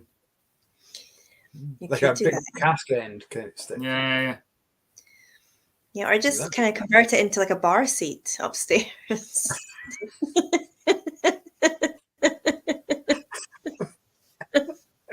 It would be a great seat for somebody who's been cycling all day because it would just have the big gap in the middle. You could just rest on that. Yeah, that's true. It'd be quite comfortable. I'm not sure I want to know what DBH's story is, to be fair, on that one. Oh, is this the bike, the party bike? No. Someone's put, it's a long story, but I had a disgruntled delivery driver arriving with a poorly packed pig's head. That's Dominic. Nice to see you, Dominic. But yeah, what's the story with your pig's head? Poorly packed pig's head. I mean, not the fact that he arrived with a pig's head, but the fact that it was poorly packed. That's what's annoying him. It's the fact that it was meant to come with the rest of the pig, and it was just the head that came in, because that would be poorly packed. I'm sure I ordered a whole pig. It'd be interesting to see more of that story, Dominic. I feel like you've teased us with that, and we need more. And I think for the rest of that story, we might need a few more whiskies, though. I feel like a few whiskies might just settle a stomach ahead of whatever that story is going to come. There's actually so much just in that thing, because the driver was annoyed because he had to arrive with a poorly packed. So what's annoying you, Dominic, is it the fact that the driver was disgruntled and you had a moaning driver, which you had to complain to his owner about? Or is it the fact that the pig's head was poorly packed? Well, it's maybe and you weren't actually expecting a pig's head, and it just was wrapped up in wrapping paper or something like that? Or were you expecting a whole pig? Or were you not expecting a head at all, and you're expecting maybe a bottle of pig's nose whiskey? And not expecting a pig at all. Yeah, I feel like there's so much to that, Dominic. You've set it up there for a lot of questions. You're going to have to come back with the answer. Oh, the box leaking, and I guess it freaked out the driver. This still doesn't explain why you ordered a pig's head. And there's still more to come, Dominic. The rest of the pig for a start. Where was the rest of the pig? Because it's probably the bit that I wouldn't try and eat. I'd maybe go for the other more edible bits. But they do say you can eat all the pig, don't they? Yeah, I think I agree with Rick. Because now we've gone down the weekly Blether road. Yeah, I mean, it was my pig sent south, and the abattoir mailed it back. Not at this address. Send it back. I think they mailed you back. It sounds like they mailed you back the opposite bit to the bit you needed. So Dominic had a pig. He sent it. Was it alive when you sent it? Well, he must have culled out a pig and put it down to the abattoir. But I don't know why they would send the head back separately from the body. It's like, or were you getting them bits? Oh my God! See if you've got a wall of pigs' heads in your house, Dominic. You've reached a new level of epic. Like if you I like Ryan's comment here. He ordered a hog's head. That's very good. I feel like if you send a pig to abattoir, I'm expecting the steaks and the bacon back, not the head. Do something with this, not just cut its head off and send it back. That would have been quite the shock when Live, it all got separated. So where did the rest come back, Dominic? Or is have they still got it? You only got the head? Because you got a shit deal out of that. Is that the new term for what an abattoir does? Separate. I mean, here's a pig I want you to separate. Please separate this. Maybe they did it like William Wallace. They just sent like different bits all over the country. What? So other pigs wouldn't do the same? Think on your sins, pigs. It's all become very sinister. It is a bit Godfather, Rick. Oh my gosh, did you have it sent back, Dominic, just so you could leave it in somebody's bed? And that's a horse, though, isn't it? Was that is this the crap version of the Highland Mafia? We use a pig's head instead of a horse's head. Well, wouldn't it be wasteful? Once we've got the sausages, we'll use the heat for threatening our neighbours. It's the opposing clan down the road or something like that. Wow, it's really taken a turn as well. He eventually got it all back. That's good. I mean, that's good. So we know we're going for a nice quarter chop, but not to fall out with Dominic, because you could end up with a pig's head in your bed. Did you have to phone the courier or the abattoir and say, "Where's the rest of my pig? Can I get?" And how do you know it was all the same pig? Well, you'd have to match it up with the head. If it looked stupid with that head on, you'd know it was the wrong pig. Just have a whole big jigsaw of putting this pig back together. Friday night in the living room, just matching your pig up. Anyway, I think it started out as such a nice conversation about a charity ride, didn't it? See what happens when that rants about a courier. This is the road we go down. Normally I could kind of swing this back to whiskey, but it does remind me. To be fair, that does make me think of a story. Do you want a fairly grim story? Oh, always game for a grim story. Can't be grim and getting sent pig's parts back together. If you want a slightly grim, a friend of mine was is a scout leader. Like, has always been in scouts. Like, ever since she was a kid, she's a scout leader. And you know the rule that if you hit something, you can't take it, but the person behind you can pick up the roadkill. Yeah. So their scout minibus full of scouts came across a red deer stag that had been hit, and one of the scouts, like the scout leaders, was a chef in his real job. So they decided, we can use this. It's fresh. So they gutted it on the side of the road, wrapped it in a tarpaulin and put it on the roof of the scout minibus, and then drove down the M74 back to England with the red coming out down the back of the minibus. Oh my gosh. Of the kids' minibus. Yeah. That's a bit full on. Can you imagine just driving through, like, past the police, a scout minibus with just blood all pouring down the back of it? Yeah, you got to be careful of roadkill, though, because like if you hit a lot of the internal organs, you get all the internal bleeding, and it just spoils severs all the meat. But I guess if they're lying for a while, then it stresses the meat as well, doesn't it? You need an instant kill. We butchered a bull that had he'd broken his leg or something, and he had to get put out of his misery. But oh my god, the meat was so bad because he was just so full of like adrenaline and testosterone. It was just it was awful. You couldn't eat it. I like Reb's comment. For those on Facebook, Reb is just written on the YouTube channel. He's learning so much about British culture tonight. Yeah. It is very much an education. If you run it over, you can eat it. Or no, you can't eat it. The person behind you has to eat it. I had a big dog otter in my freezer for ages because he was so bonny, and he turned up dead when we lived in Glenlyon, and we found him dead. I was like, oh, I really want him stuffed, because I don't know if you're aware, but I do quite like a bit of taxidermy. So I put him in my freezer because, like, well, I'll see about getting him stuffed. So expensive to get him stuffed. So I had this thing in my freezer for ages. Every time I went to go and get the waffles, you'd have to move. I'm like, kids, just move the otter out of the way. It's fine. Just get them.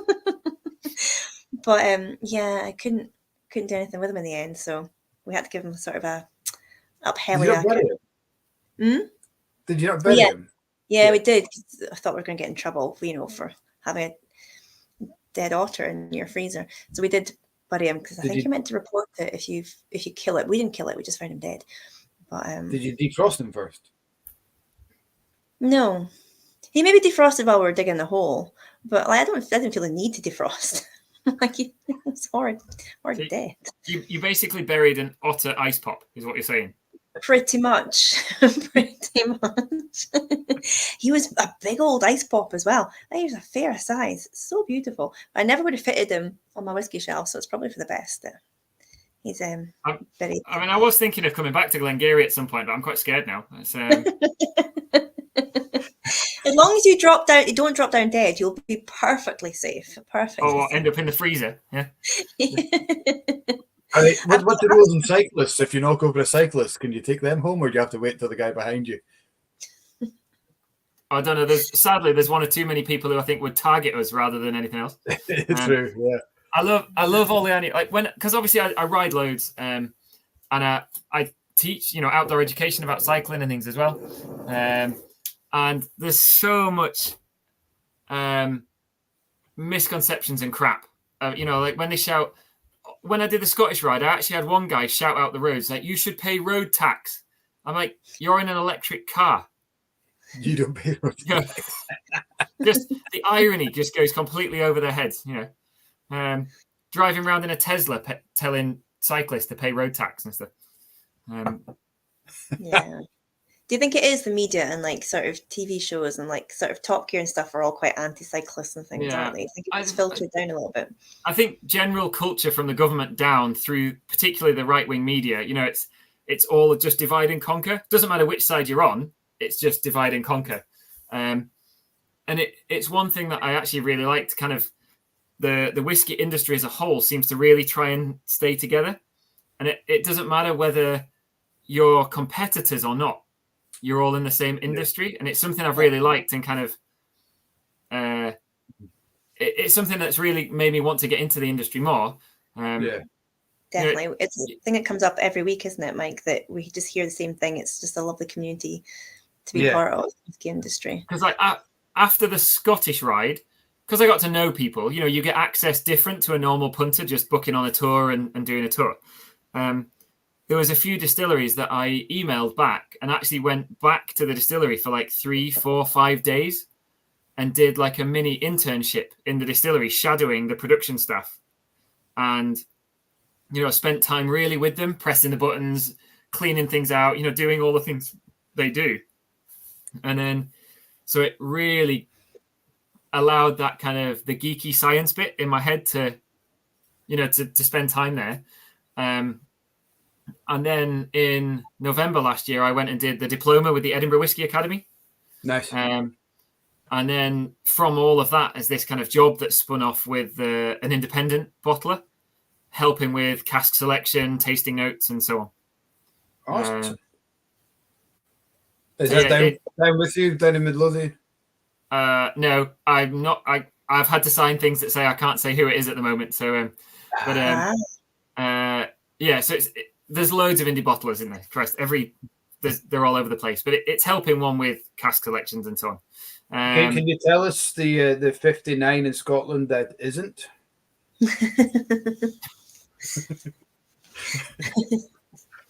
Go ahead. I love the way you just threw it out there. Yeah, there's loads out there. Anyway, moving on. That sounds like fun. That's great, though, that this has just come from the fact that you did this amazing thing, cycling around distilleries, and obviously learned a lot along the way. So that is what makes the whiskey community a community, the fact that anyone can come into it,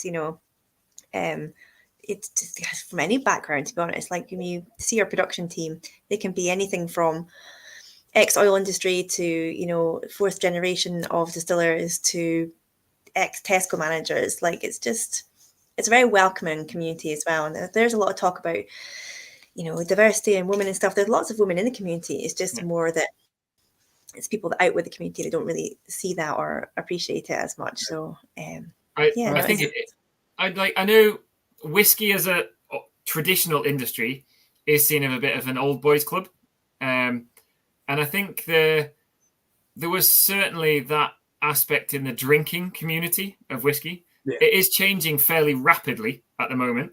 I saw some statistics, I think last year from the Scotch Malt Whisky Society, looking at their membership, by demographics, and in the last few years, the average age has dropped drastically, and the male female percentages are closing. It's getting closer.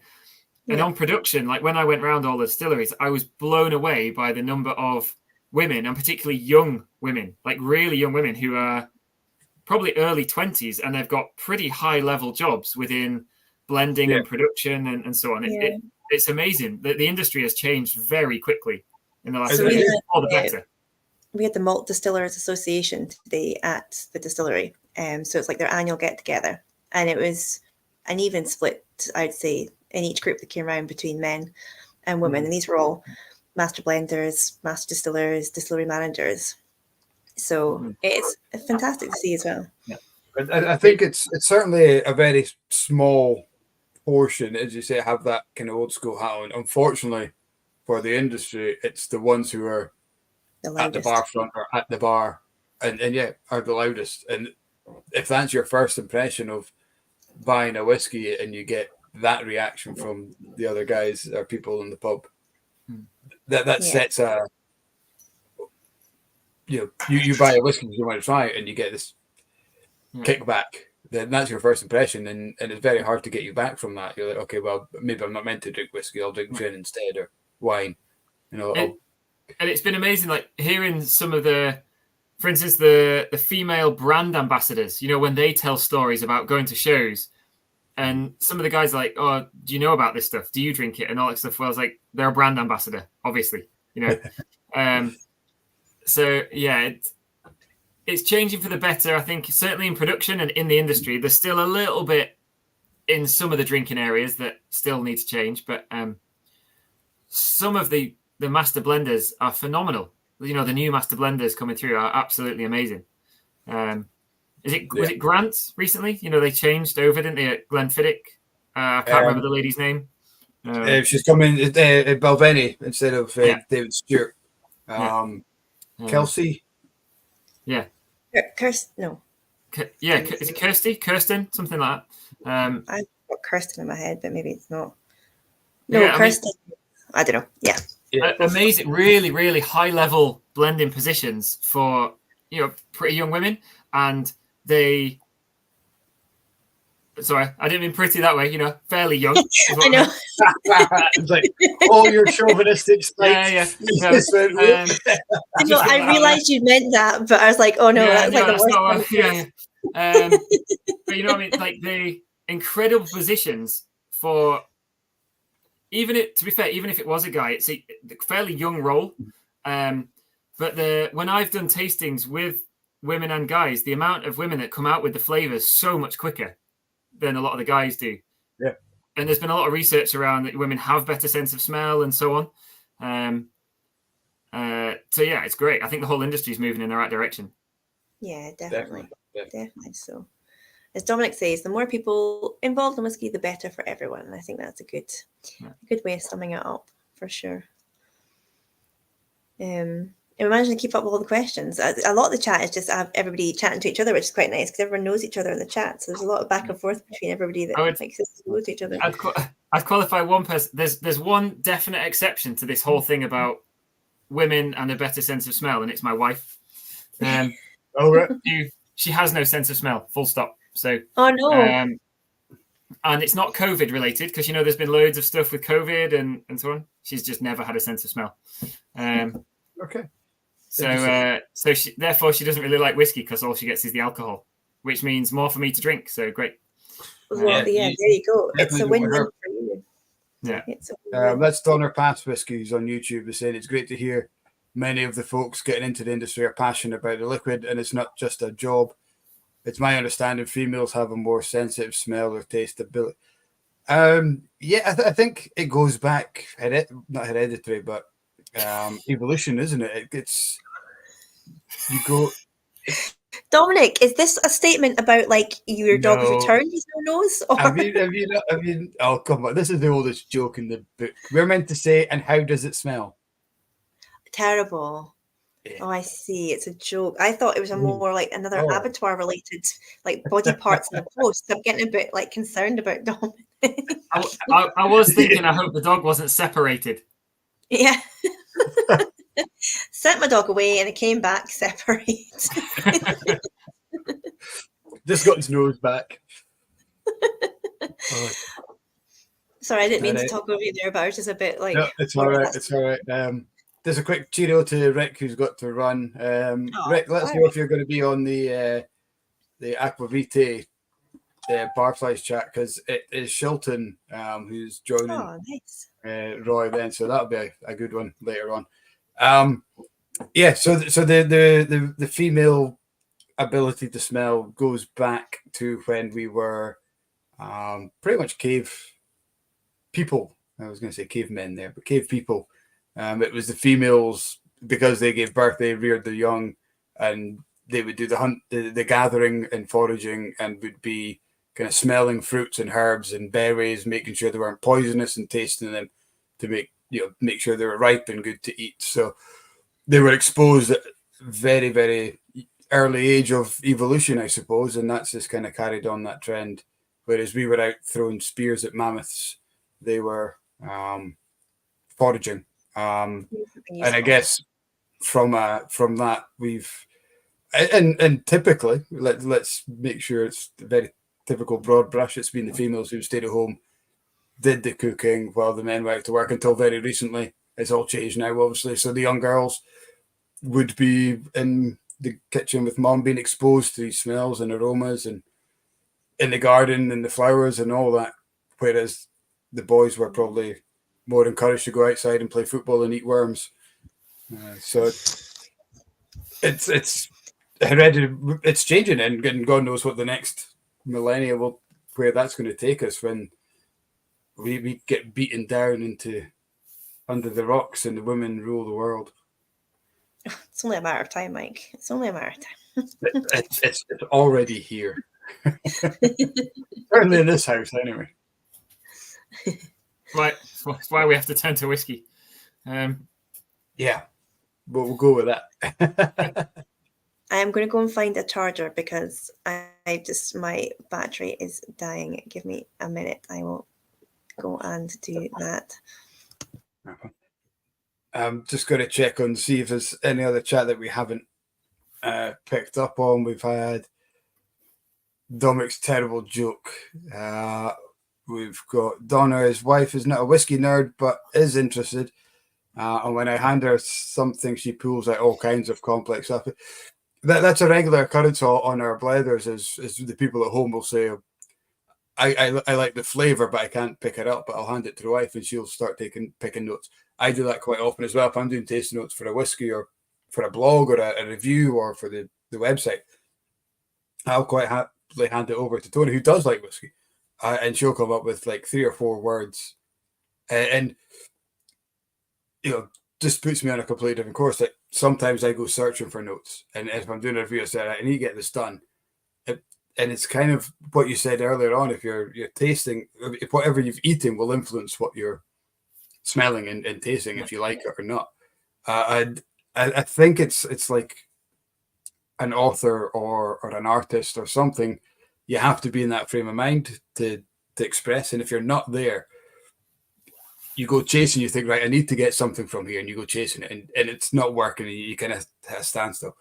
So passing it to Tony and letting her smell it, she'll come up with 2 or 3 really good notes, and I'm like, it's almost like an inspiration. It's like, great, and I can get onto the taste and say, right, this is it, and it's just like that. Work off it.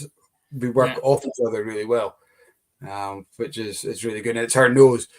We did a blending masterclass with Ian Forteeth, master blender for Glencadam and Tom and Tout, and it was a team event. But Tony was driving, so she only did it on her own, nosing it. And what Ian put together was a target blend, and then there was 3 groups, and each group got 3 different peated whiskies, 3 different grain whiskies, and 3 different blended malts. And they had to put together this target blend, tasting, nosing, And within, I would say, about 20 minutes, Tony had managed to put together, and Ian said it was like 5% off the target blend just from smelling it, thinking, I think this thing. And I honestly thought he was going to give her a job there and then. It was, and like I say, she does enjoy whiskey, but she's not a drink. She doesn't go out and drink it like what I would. Yeah. But certainly, it's a lot to be said for the female nose. And what I'm loving is, and I've got to be honest about it, I've said it many times in the Blether before, the guys, the male, have been at the forefront for 200 years almost. And look how far Scotch whisky's come. You put the females in charge who know what they're talking about in terms of that nose and palate. The sky's the limit, really. Yeah. I think the blenders I've met, like when I've been around and met different blenders, it's a job it's an incredible job, but not one I would want to do. If that makes sense. Like, if you think someone like Glenfiddich, trying to get every 12-year-old, every 15-year-old to be the same, the varieties of casks that they have to pull together and marry together to make that 12 always the same. Absolutely the same. That 15 always the same. It's not an easy job. You're trying to pull 10,000 casks together in random combinations to make that always the same. It's a tough job. Then imagine doing that for a company that has multiple brands, like a heavily peated one and a sort of a Highland one and a space. Like, imagine doing that for every single. It's a crazy ability to be able to do that. Oh yeah, like if you're one of the top blenders within Pernod or Diageo, something like that, you're trying to pull together that Johnny Walker to always be the same, but you're pulling together 2 million casks rather than 2,000 casks. It's a phenomenal scale of the industry. That was one of the things that blew me away. Actually, the sheer number of casks and the scale of the whole industry is unbelievable. Yeah. I know as a random bit of info, when I did that diploma in whiskey production last year, they were saying there's a big warehouse facility near Broxburn, just outside Edinburgh, like a huge Diageo site, massive thing. There's more money in tax revenue in that warehouse than there is in gold in the Bank of England. Yeah. And because it's so important, the Westminster government actually have a no-fly zone over it. Because if you crashed on it, it's worth more than the Bank of England. The scale of the industry is just unbelievable, like in tax revenue. What do they say? There's enough distilleries in Islay that every 18-year-old or every 17-year-old, they could afford to give them a car because they make so much money in tax on Islay. So every 17-year-old could be gifted a car, but obviously that's not probably going to happen. Someone might correct me, but I'm sure it's Ardnamurchan Distillery. They do give a cask to everyone that grows up on Ardnamurchan when they turn 18 or something like that, or 10 to 18. Oh, really? I'm sure there's a story about Ardnamurchan that's, I think when they turn 10, they sign a cask to every child, and when they come 18, they can decide what to do with it. I'm sure it's Ardnamurchan. Feel free to correct whoever's in the comments, but I'm sure it was Ardnamurchan. I don't think we've got Jeremy on tonight. He's our whiskey encyclopedia. He's got amazing knowledge, but I don't think he's on tonight. I haven't seen him yet. No. He usually answers. I guess it's one of the things, for the whiskey industry employs so many people, but the vast majority of them are in really rural places where jobs would be hard. There's not many jobs, and they tend to be fairly techie, engineering-y kind of jobs, because it's equipment and so on. So it's a real positive side of the industry, is that staying rural for a lot of the distilleries. No, definitely. Even the visitor centre side of things, the people that are employed are, whether it's students, whether it's retired people, whether it's, people like me, and they're all speaking multiple languages and things as well. It just draws in these fantastic characters from every walk of life. It's an amazing industry to work in. Yeah, it's like when I've been in distilleries, you might do a tour and there's a Japanese couple, a Spanish person, a German person, American, and so on. And from countries that might not get on always, but you're all there for the same thing and you all get on, and that's great. And you just chat about, oh, you had this there the first time you had it there, or whatever it is. Yep. And it's great. It brings everyone together. It's fantastic. Oh, there we go. Someone's put on. Children in Ardnamurchan given whiskey cask investment. Yeah. Ah. There we go. Yeah, so it's kind of one of the really rural ones who are giving back to the community, which is quite nice. It's a bit of a hike to get up to Ardnamurchan Distillery. Gorgeous when you get there, but it's a bit of a road to get it's there. easier getting there than I've been out to Knocknean a few times. That one's quite a slog. Oh, I'd love to go and see Knocknean, but I haven't been over. Well, when I went to Ardnamurchan hadn't released their inaugural spirits. I don't suppose Knocknean would have been on the go then. It was just before they released their. No, Knocknean, it's an amazing position because they're directly opposite Tobermory, but on the mainland, on the end of Morven. That's good. It is literally at the end of the road. Like there's no more. It's. I don't envy when they get their barley deliveries, like the truck drivers going down that road. I know. Imagine. Yeah, West Coast, you get very, very good at reversing. You spend more time going backwards than you do forwards, to be honest. It's miles between passing places, but you get really, really good at reversing. Really good at, But yeah, the Lord drive. Tony and I went over to Skye, and we stayed at Torravig in the bunkhouse. And our plan was to nip down the 5-minute drive to the ferry and get the ferry over to Mallaig. We were staying in Mallaig the next night. But we didn't quite do our due diligence, and on the Friday the ferries didn't run, so we woke up on the Friday morning and found out the ferries didn't run. So instead of a 20-minute ferry ride, it was like a 3.5-4 hour drive back up and all the way around. It's like, oh God.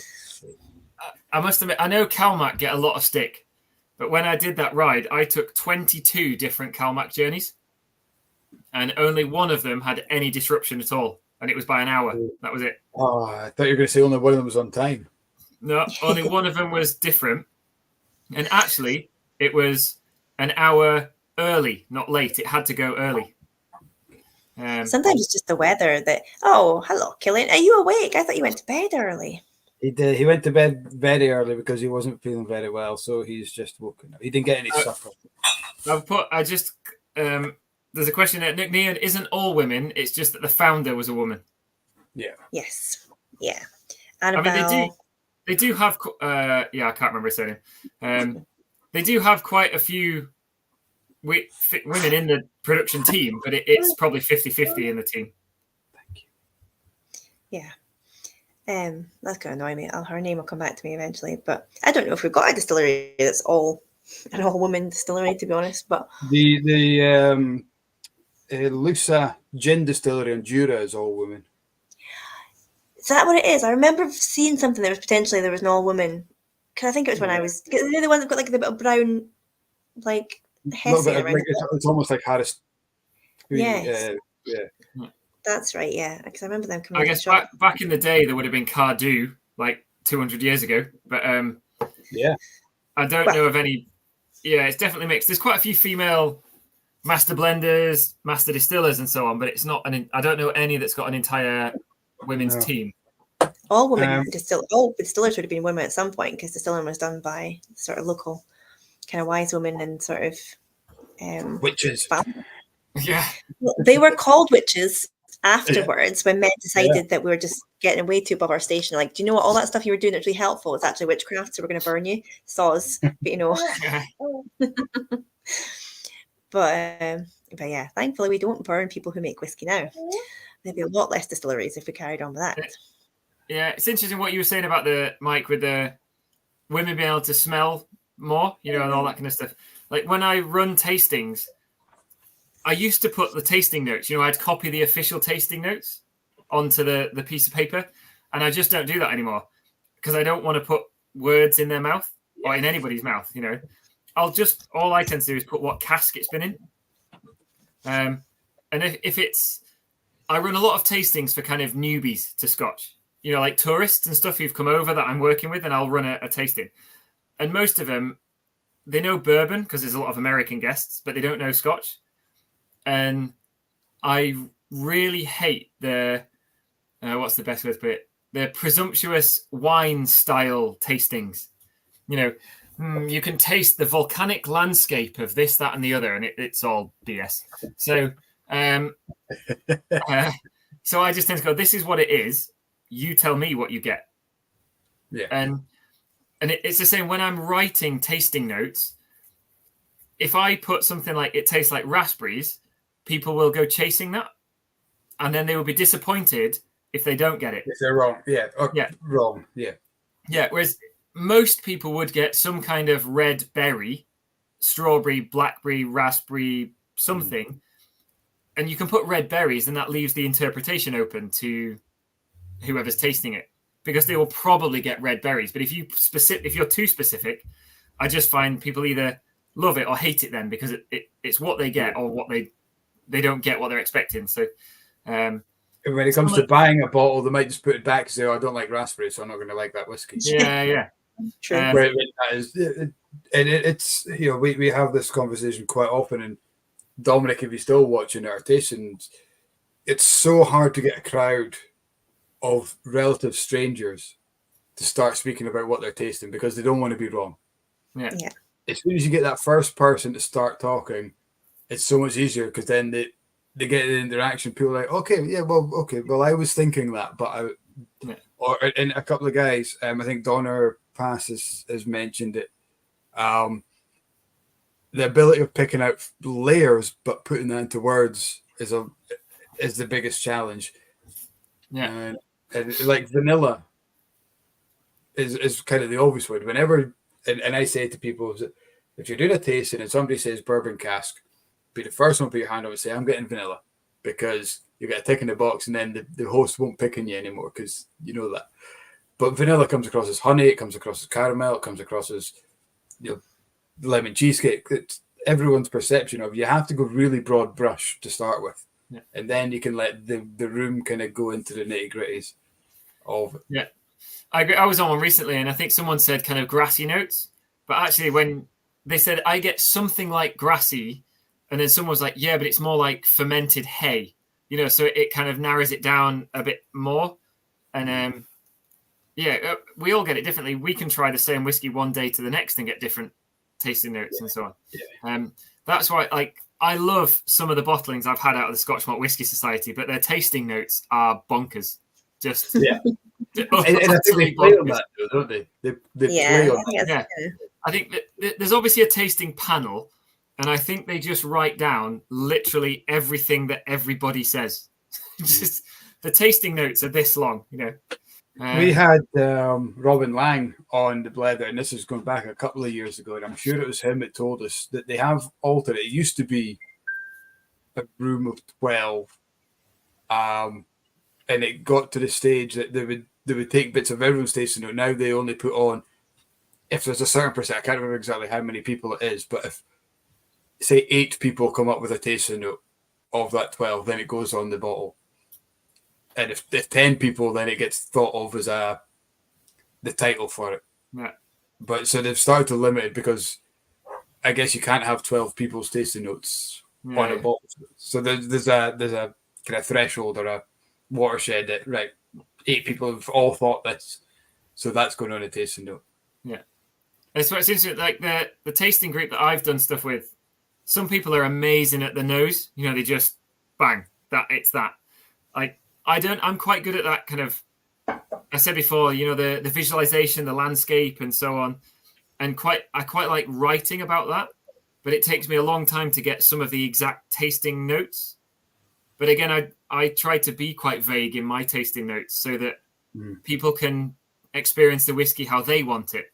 Like it may be red berries or forest fruits, but there's quite a lot of variety within that. So they can get out of it what they want to get out of it.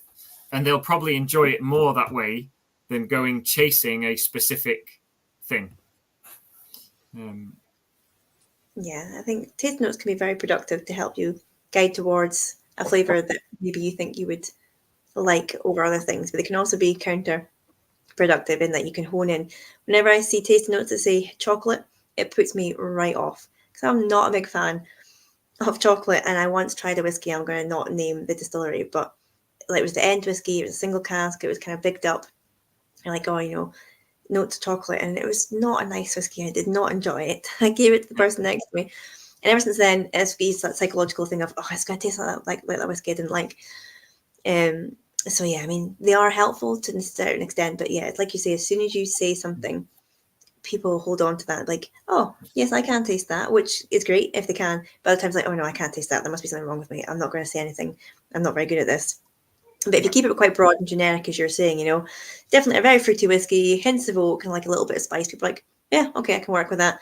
And Yeah, so I know next Wednesday I'll be running a tasting for a group, but it's an after dinner tasting. If they've had a curry or they've had something mild or they've had a burger or whatever, they've had 3 wines beforehand or a beer or just Coke or something, it will change their perception on what they get. Yeah, definitely. And it's why I just never write down tasting notes anymore. I just put, this is the distillery it's from, this is a cask it's been in for how long, that you tell me what you get, out of it. Yeah, once they've had a couple of drams, they get a bit more loquacious. It's the first whiskey that nobody ever wants to say anything about. By the last whiskey, you can't get them to shut up. You're like, yeah, all right, expert. It's actually why, if a lot of the tastings I've been doing lately have been with American tourists coming over to Scotland while I've been working around the place. And I often start with a Scottish grain whiskey, but something that uses a mash bill very close to bourbon. Okay. Because it's something similar to what they expect, but a little bit different.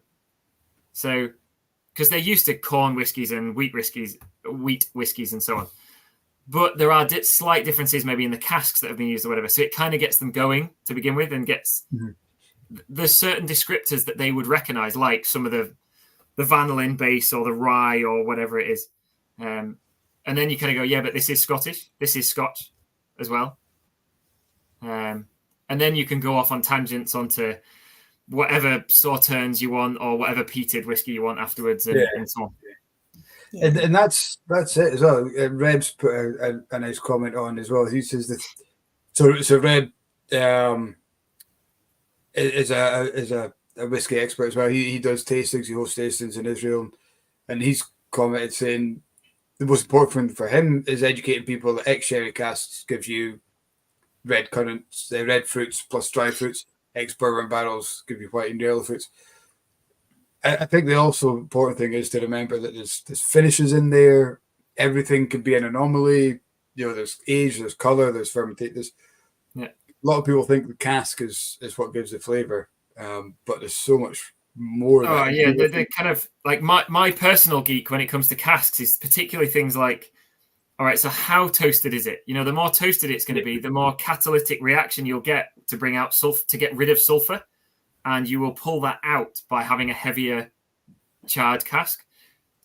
Is the thing about like the sherry casks is that an American white oak that's been sherried in California, or is it a European red oak sherry cask? You'll get different reactions to that. And so, there's so many, it's almost infinite, the number of different possible combinations of chemicals you can get in the whiskey. There's not simply an ex-sherry cask. It could be PX, ex Oloroso, XPX European, XPX American, X Oloroso. And is it a finish? Is it a full maturation? Is it a refill? There's so many variables. Something I get. I've got a couple of casks. I've bought a couple of casks from different brokers and so on. And I get, you'll probably see this in the shop as well, and maybe people listening, you get the lists emailed from brokers maybe once a week, once every other week. And it'll say something like X sherry cask. Yeah. And like, I always email them back, and I think they hate me for it. So I'm like, right, where's the wood from? What sherry has been in it? How has it been made? How long has it been in there? Where's it stored? And they're like, oh, it's a sherry cask. I'm like, come on. It's a good way of eking out the brokers who own the cask, or the brokers who have got a list from their broker, who've got a list from their broker. Is to ask the question, what's the provenance of the cask? If they don't know it, then chances are they don't own the cask. Chances are you're paying them to buy a cask for you when you could probably jump further up the ladder. Yeah. You cut out 2 or 3 middlemen, probably. Yeah, exactly. And for those guys, there's been a couple of guys at home who still find it hard to pick out tasting notes. Sometimes you don't have to. The biggest tasting note you need to know is it good or is it not? Yeah. If you like it, who cares what it tastes like? If it tastes good, drink it, enjoy it.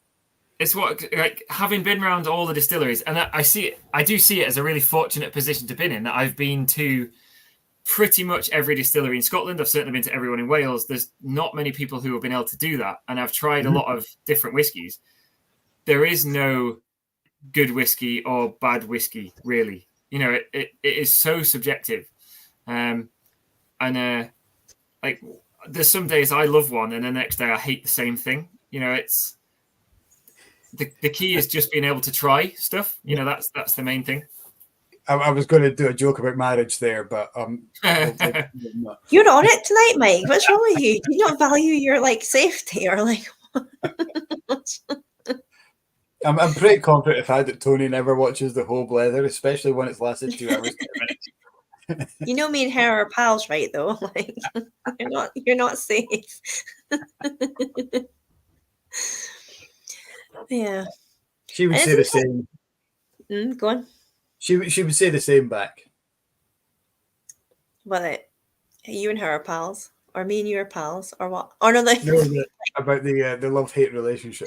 Oh yeah, I forgot what the first part of that conversation was. You're so quick to jump in with it. That might be why me and my wife work so well. Every so often I disappear on work and these challenges and different things. Yeah. I find the best way of dealing with marriage was divorce. Because I'm a lot I'm a lot happier. But anyway, like, different combinations work for different people, just like cats. I feel like that one might be for its own podcast. Its own thing. It's its own saga. Whiskey and divorce, hand in hand. Yeah, definitely. I think it should be a thing. You know, like when people go and get like a bottle on the day of their marriage, I'm just going to do like a niche, kind of like go and bottle your divorce whiskey. It would be, I'm going to be on to that, actually. That's a really good idea, divorce whiskey. It's a very, it'd be a very unique selling point for the shop. That'd be, come and get your divorce whiskies over here. Yeah, definitely. People do that now. They have parties like instead of a stag do or a hen do, they have a divorce do. I'm totally doing it. I am totally doing that because like wedding, like what waste of money that bloody was. So yeah, we're just gonna do the party, but like a divorce party. So you can just do like it's a complete antithesis to a wedding. So just do everything in reverse. So like have cake and like.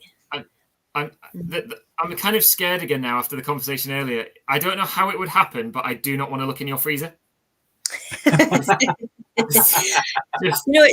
weird because nobody can track him down. It's strange. That's a whole different chat. Yeah, it gives new meaning to the separation we've been discussing this evening. It does actually. Do you know it's weird because when I sent him away to be separated and all his head came back, I was like, well, where's the rest?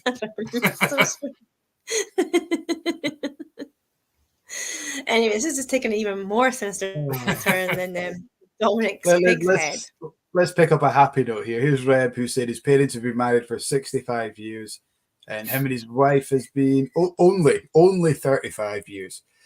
Wow. What's that in congratulations. Like, yeah, so like 60, what would that be? Like, like 60 years, like I think gold or silver or something. Diamond is 60. Diamond's the high, like the highest because it's the strongest stone, isn't it? So like diamond's like the most years. It's like gold, silver, gold, diamond. I don't know. I love Donna's comment. Yeah. Alimony ale. Oh, the bitterest beer in the US. Bittersweet though, surely. Bittersweet. Dave, I think it's you that mentions Tinder every week, to be honest. Like, I'm off it. I'm not really. But no, it's not me that mentions it every week. It's definitely mentioned elsewhere. We should be on commission from them. Last week, Mike was mentioning fans only. Only fans. Which way around is it? I don't know which way around it is. I don't think it was last week. It was the week before. Oh, no, you're right. It wasn't last week. Yeah, no, it was the week before. Everything gets a mention on the Blether. It's educational and enlightening. So, yeah, you come away fully enriched. What was your name for what was our followers called? You came up with the most the epic name the Blether. other day. The Blethering. Oh, we need that for our merch. Hashtag the Blethering. I love that. Get some t-shirts made up with it or something on. Yeah. Oh, great! I mean, totally great up. news. We've taken a step forward with the merch. We have. Hashtag teaser. That's all I'm going to say. Ooh, it's exciting. Quite cryptic. It is. You don't work for an undisclosed independent bottler too, do you, Mike? You're getting so cryptic with your quotes. Wait, you are an independent bottler. Yeah, I'm not sure he's particularly undercover with that one. No, he's not. He's out and very. Usually, he's promoting it, accidentally on purpose. Yeah, I don't even have the bottle here. Oh, you don't have it? I don't. I think I took it down after last week and had a few more. I've just noticed, and I'm going to shamelessly plug this one to Donner Pass Whiskey. Next month, and congratulations, 33 years for your wife and you being married. That's sensational. Congratulations. We have just taken in Woody's 33-year-old Strathmill. Drop the hint, we can post it to you. Free postage on a 33-year-old whiskey. Just say. Look at all these people who are happily married. 40 years for Dave and Mrs. Dave. Oh my God. Go on, but tell her how much it is, Mike. I'm good. Well, I'm just scrolling back to see how many of them have said happily married, and not one of them has mentioned the happy part. It's only 290, 285, 289, something like that, which I think for a 33-year-old single cask is phenomenal. Really, how much did they get out of it? Is there a lot of, how many bottles? No, I mean, like how? You're such a twit. That eye makes all the difference. I nearly went for the other one, but I was like, I better not. I'm trying to retrain my brain. At one point, I thought you were going to say it's like £1,000 for every year or something random like that. No, but like Woody and that, they're really like their bottles are all really good prices usually, aren't they? Like they don't do anything. It's like the Greg that we had on with Rare Find. They always do really good prices for their bottles too, even though it's like quite good, like really decent ages they put on there. I did see it. I got an email. I think it was an advert kind of email newsletter thing earlier from Glenfiddich. Some new 50-year-old. Just for proverbials and giggles, I looked at it and went, "No, it's all right. It's like 25 grand a bottle or something. They're trying to flog it for." Gosh, yeah, that's different. I mean, it could be another distillery that's 40% in non-age statement. You could be spending that on. Well, that's true. Well, their staff have got to get those tartan suits somehow. And the iPads. That was in some ways one of the most disappointing distilleries I went in the whole thing. Really? I prefer that kind of more rustic, you get shown around by the guy in the oily overalls and all that kind of stuff. Yeah. So you want to see cobwebs and dust. Yeah. That a distillery is a factory at the end of the day, and but when all the staff are in £1,000 custom tartan outfits, and I went in my like slightly dirty lycra, and just the looks I got up and down were hilarious, and they actually tried to not be involved at the beginning. They actually pushed back when I contacted them saying, we don't want to be involved. But given their owners, I imagine everybody knows who we're talking about. I would imagine, given their owners, Edrington, are a charitable organisation, they contacted them and ordered them to be involved because it was for charity. Mm-hmm. And I think I could tell when I was there was like an element of a bit like, ugh, So to make you go to the tradesman's entrance, did you have to go around the back to the tradesman's entrance so nobody would see you? They weren't actually open that day. When I got there, they weren't open. So the main gate was shut and I had to press the button a few times before anyone actually came onto the little tannoy thingy to let me in. And then it was a bit like, I don't know, it felt like a really posh version of, are you local? Like, are you supposed to be here kind of thing? Yeah. It's a shame. It's got such a heritage and a history behind it. I know. Yeah, it's a really it's definitely, when it comes to like auctions and collectors, it's definitely flavour of the month at the moment, isn't it? Yeah. Um, There's a place for everything in the industry because, you know, if Yeah. people weren't buying it, then they wouldn't be able to do what they're doing. So there's a place for that also. It's just maybe. Yeah. And what I guess for me, the silver lining, the positive side of it is to look what it's doing for the distilleries in the area. There's so many people coming in and Because of wanting that. that experience because of the name. They Yeah. can get in. So they say, well, we'll go up the road to Cardew or Glenallachie, Aberlour. Yeah. And these guys, you go to their visitor centres and you look at what they've done in the last 5-10 years to improve what their offering is. Speyburn have opened up a whole new visitor experience because of demand. Cardew have redone their whole visitor experience. Glenallachie, you've got a fantastic experience. Yeah. So and because it's such an aspirational brand as well, though, it's bringing people just to whiskey. They're like, oh, wait, I want to try this one. Oh my God, let's find out more. So it definitely has its. I think for me, you mentioned too that Speyburn was amazing when I went to Speyburn. And I think, what's his name? Is it Ewan? Master distiller there? I've not met. No. I think it's you. I think it's Ewan anyway. Like he showed me around, and they have this amazing, like, it feels like a Viking wooden hall as their like main tasting room. Yeah, and it's so cool. Like with just the fireplace. The whole thing is really cool. I was there at Christmas time. It had the Christmas tree and the fire lit, and they had like the little mince pies and the It was so. Yeah. I could see like an incredible Christmas wedding or party or something in there. You know, it'd be that like kind of Hogwarts amazing. Hall at Christmas time. Expect like candles. If Hogwarts is really, really small. Yes, like a tiny little Hogwarts. Yeah. And if then one person somewhere like Glen Grant with the gardens out the back, that I would imagine, I bet 90% of the people that go to Glen Grant never actually go for the explore and go into the gardens. The gardens, yeah. They're beautiful. They are stunning because it's a tiny little path, but then it suddenly opens up into this massive garden. And you can do the walk through the little gorge where the river is and everything. And it's stunning. It's absolutely amazing. It's lovely. And there's loads and loads of tour operators and people out there who they try to go around as many distilleries as fast as possible. And actually, it comes back to that thing, by traveling by bike, when I did it, you spend more time at each place. So you get to feel them a bit more rather than just going in for like the 50-minute tour, back on the bus or the car and go to the next one. You spend time there and you get to know the people and the place in it. And that for me is what made the trip rather than anything else. I think when people come over here, like, you know, it's a kind of pilgrimage. It's like, oh, I really want to come to Scotland. They want to try and squeeze in as many distilleries as they can, but you know, they're restricted to travel. They're restricted to distilleries, tour timetables, and you know, you sometimes see it. You go to a distillery and halfway through the tasting, the folk are packing up and leaving because they've got to go straight on to the next place because you know the tour is about to start. It is difficult. Like, you know, I can see. The way you do it, you know, it's much easier to appreciate it, but like they are trying to squeeze in as much as they can in like the 5 days that are over here. It's one of the things I think that I've run some of those tours, not quite as intensive as that, but you know, I've run similar tours.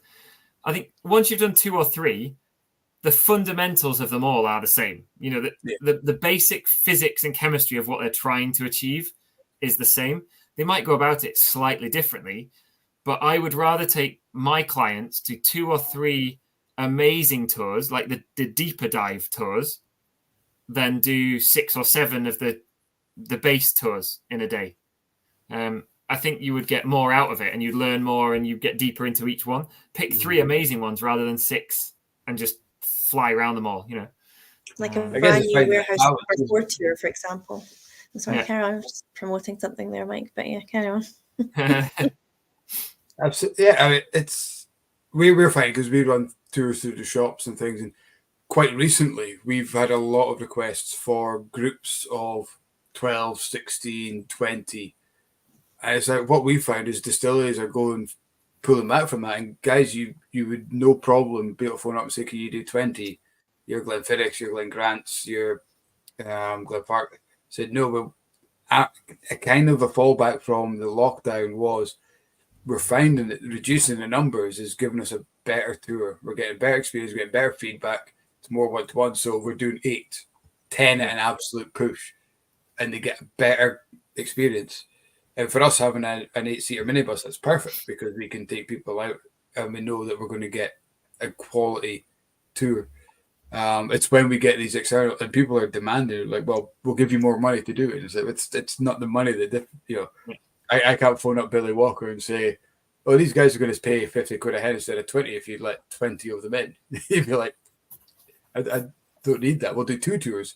We'll run them, back to back if you want, but we're not squeezing people in. And that kind of cattle-driven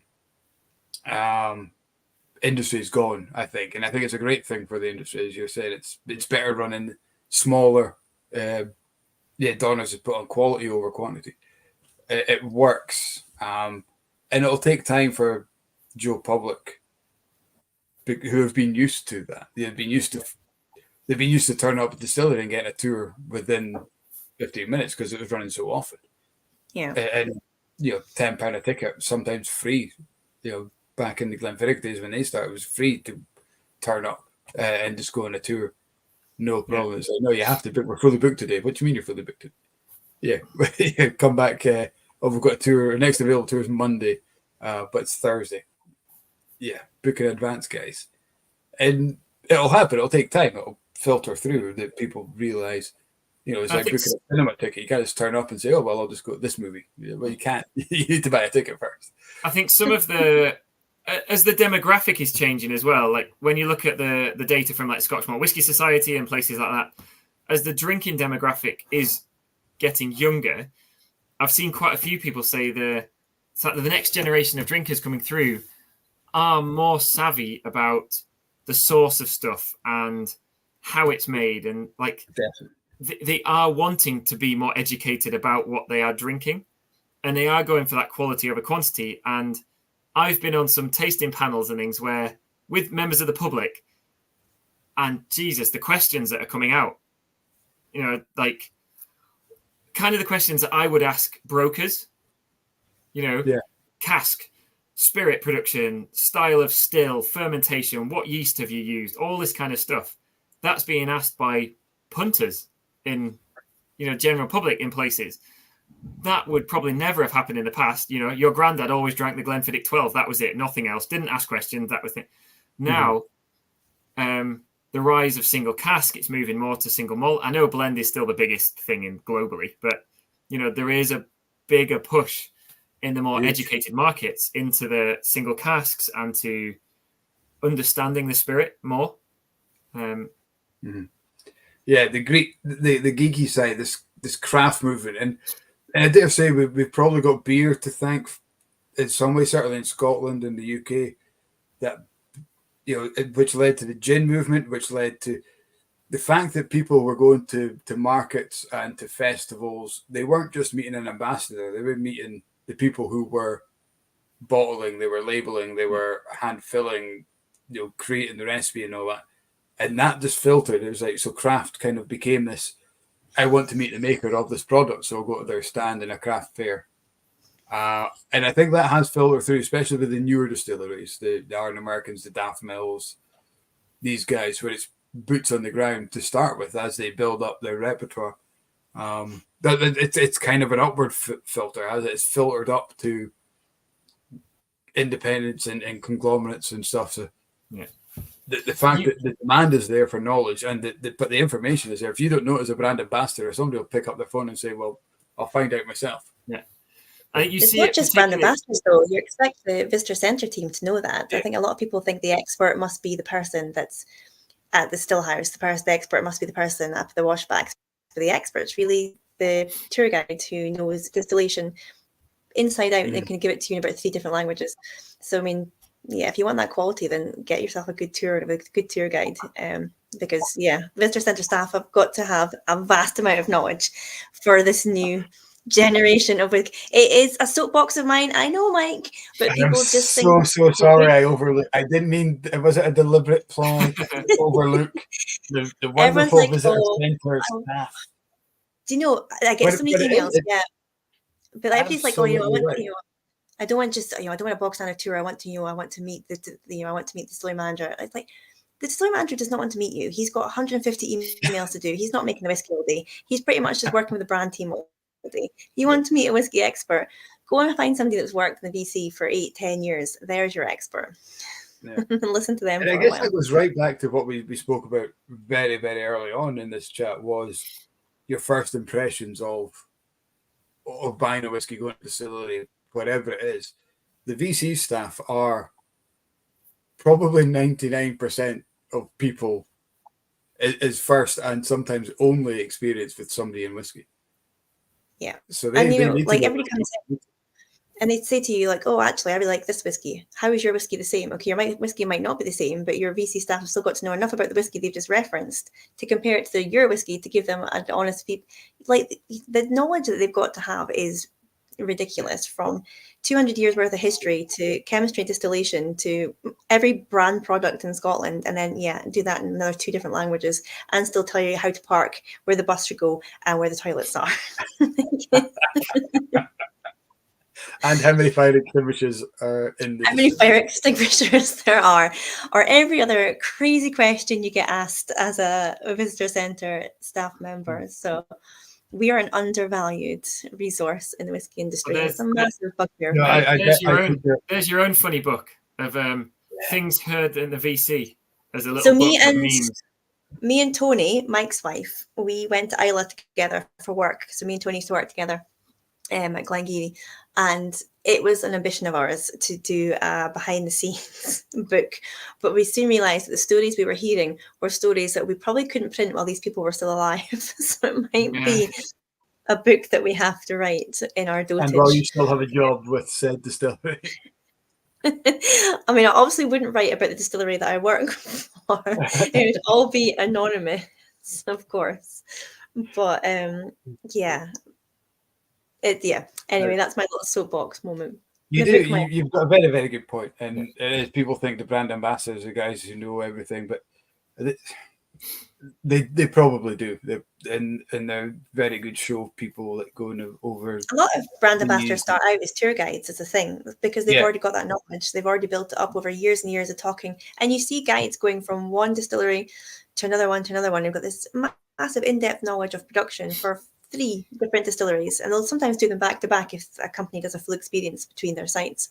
I mean, that's an amazing skill to have. So big up the tour guide. Anyway, rant over. So Rob, what's next for Whisky Ventures? We kind of brushed on Japan and Ireland. Is there something concrete, or is it just no? There's nothing concrete in terms of the next challenge. I still need to kind of finish the Welsh one off in terms of the charity auction. So I've still got 3 or 4 bottles left to arrive at mine, because they're being posted up from Wales. So I'm waiting on a few left to come in, and once they're all in, I'll take them up to the auctioneers in Perth. So I'm using the Whiskey Auctioneers in Perth. And it will go into one of their auctions. I'm not quite sure yet. August, September, one of those. And then once I know which auction they will go in, I'll put all of that information on the social media pages. I know I got invited into a group chat thing with the North Wales Whiskey Group. So I know there's quite a lot of whiskey fans in Wales who never got hold of some of those bottles that were released by Welsh distillers. So I imagine a few of them will be after them at the auction, but I will share all of that online. Once that is done and everything goes on to the Just Giving page, that kind of closes the Welsh chapter effectively of the challenge. And then I don't know. I just want to not think about it for a month or 2. That seems fair. And then maybe Ireland. I've not quite decided yet. It's more the time planning. Like, it's such a big logistical thing to try and get everybody on board. All the distillers. Will they let me in? Will they donate a bottle? Who do I need to speak to? There's so many people involved. The Excel file I have is fairly big. It's just distillery names, contacts, and I've had issues where you get a name.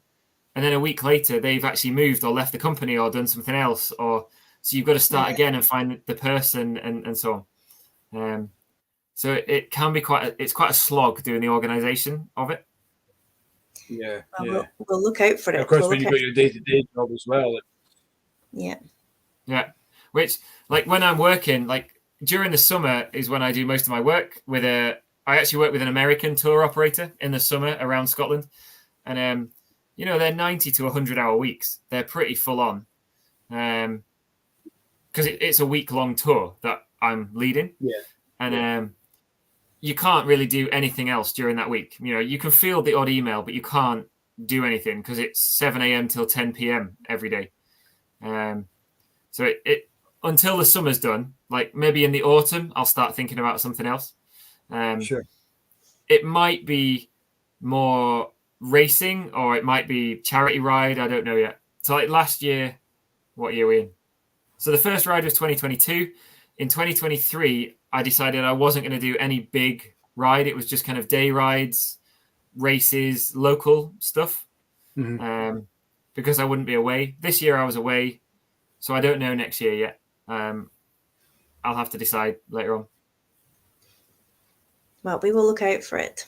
We will definitely look out for it. I've just had a look at some of the comments. I wholeheartedly agree with Reb about what he's just said. Really? About a certain distillery? Yeah. Oh, really? Worst experience of the entire Whisky Ventures ride is the same distillery. No way. Well, do you know, it's my one bad experience with a distillery as well. So there you go. That's something. Well, they don't do tours or anything now. They closed during COVID and they haven't reopened. Yeah. I spend a lot of time in Pitlochry with groups, and I've chatted to quite a few people in Pitlochry about said distillery and the fact they're not open yet. And every single person I've spoken to has said the same thing, that no one will work there.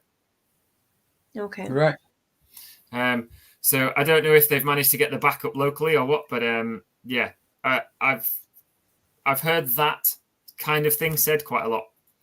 Not just. I went in past. We were at Pitlochry we were passing through Pitlochry. We went up and we didn't have time for a tour. Went into the shop and that. And it wasn't unpleasant, but I wasn't overwhelmed. We just kind of had a look around, and as Reb said, we went down to Blair Athol just down the road, and people seemed interested in you. Yeah, the guys at Blair Athol, I know those guys quite well at Blair Athol. I often take groups there because, you know, people staying in Pitlochry and so on. And they're always really nice down there. And it's a beautiful distillery in its own right.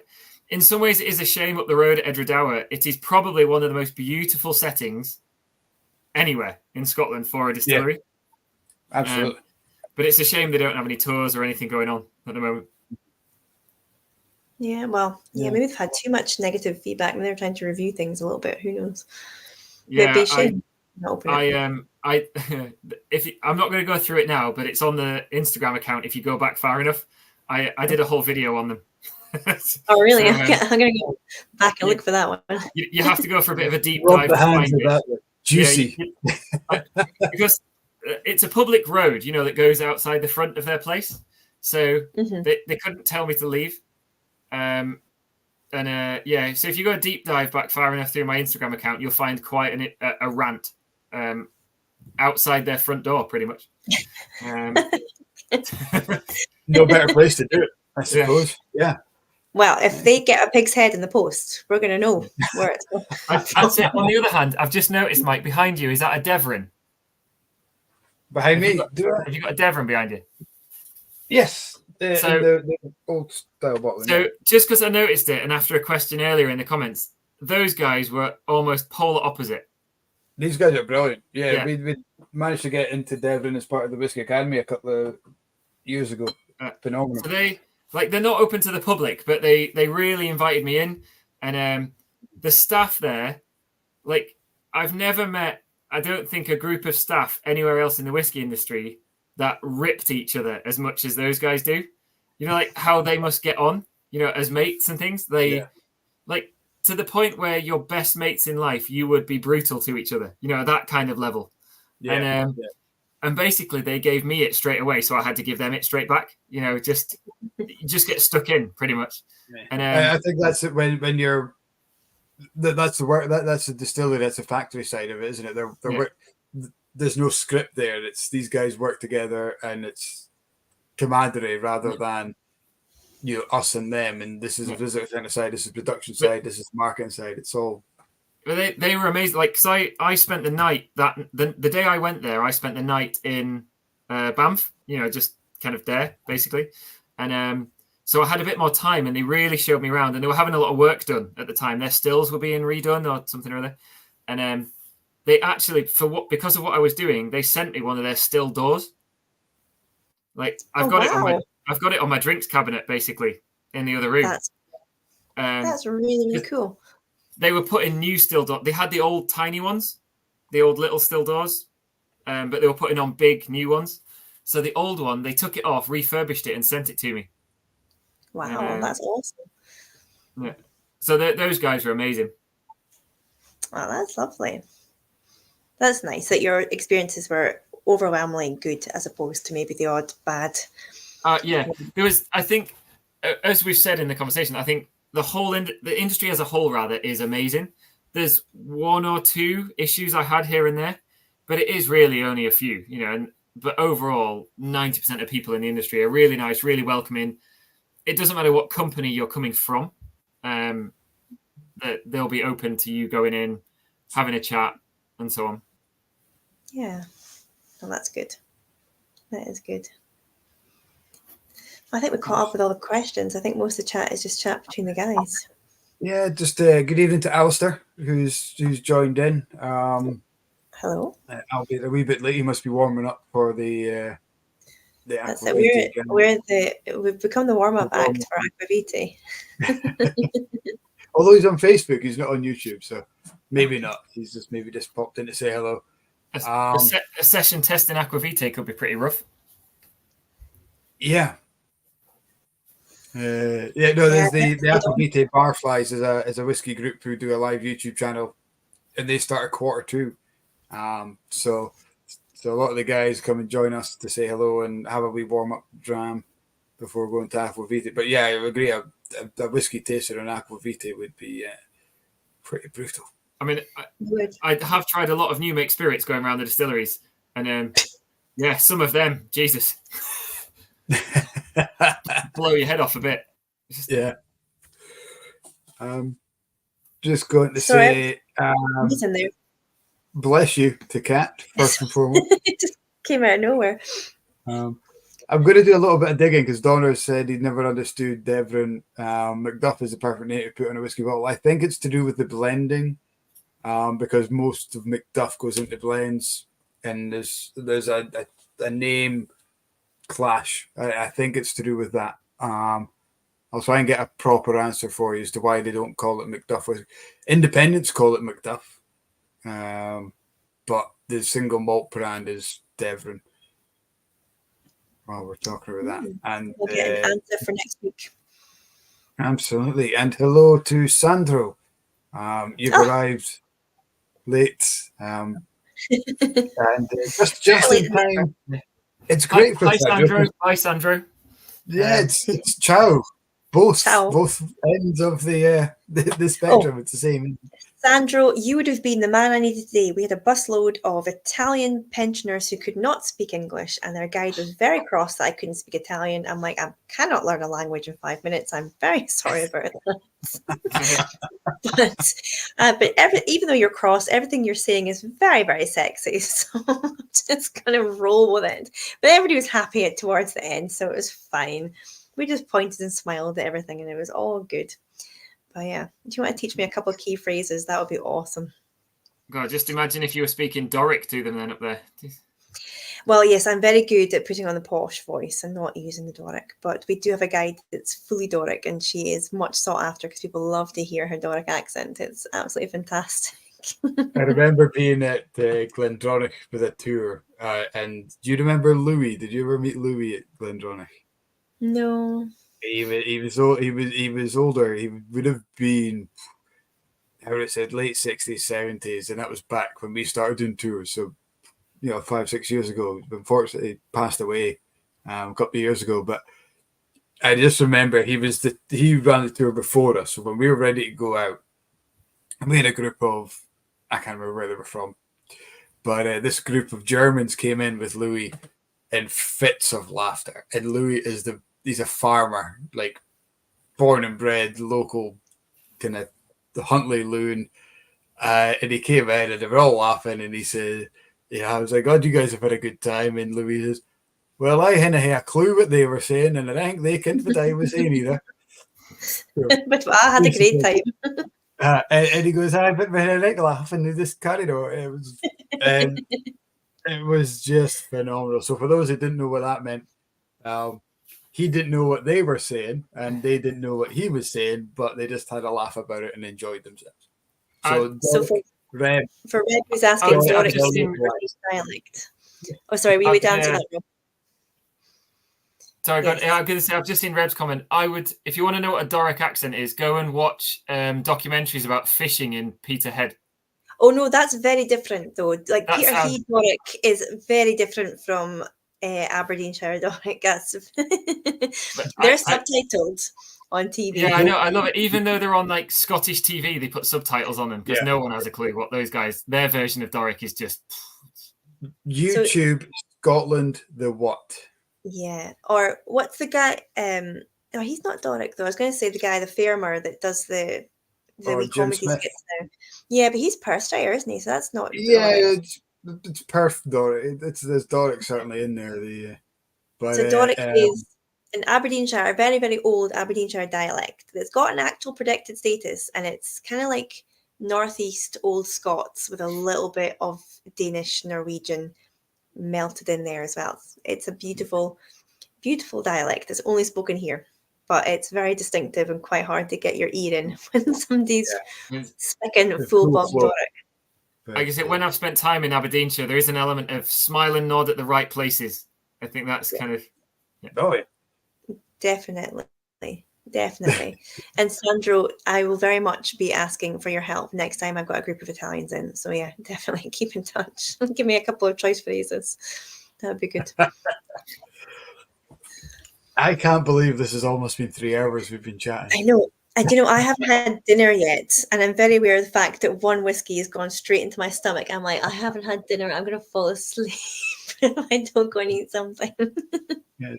We're going to use the cue that Roy at the Aquavites has kicked off, and a lot of the guys will be jumping over. We will lose them. Rob, it's been absolutely fantastic. This has been an amazing chat about everything.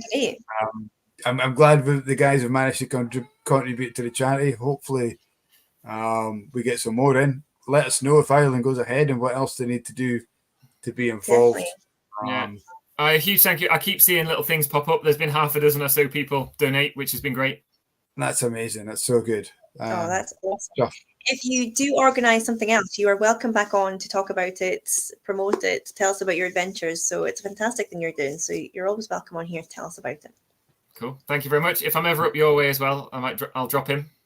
Please do. Yeah, definitely. Dominic's just told me to send you over a pig's head as well to auction in the next.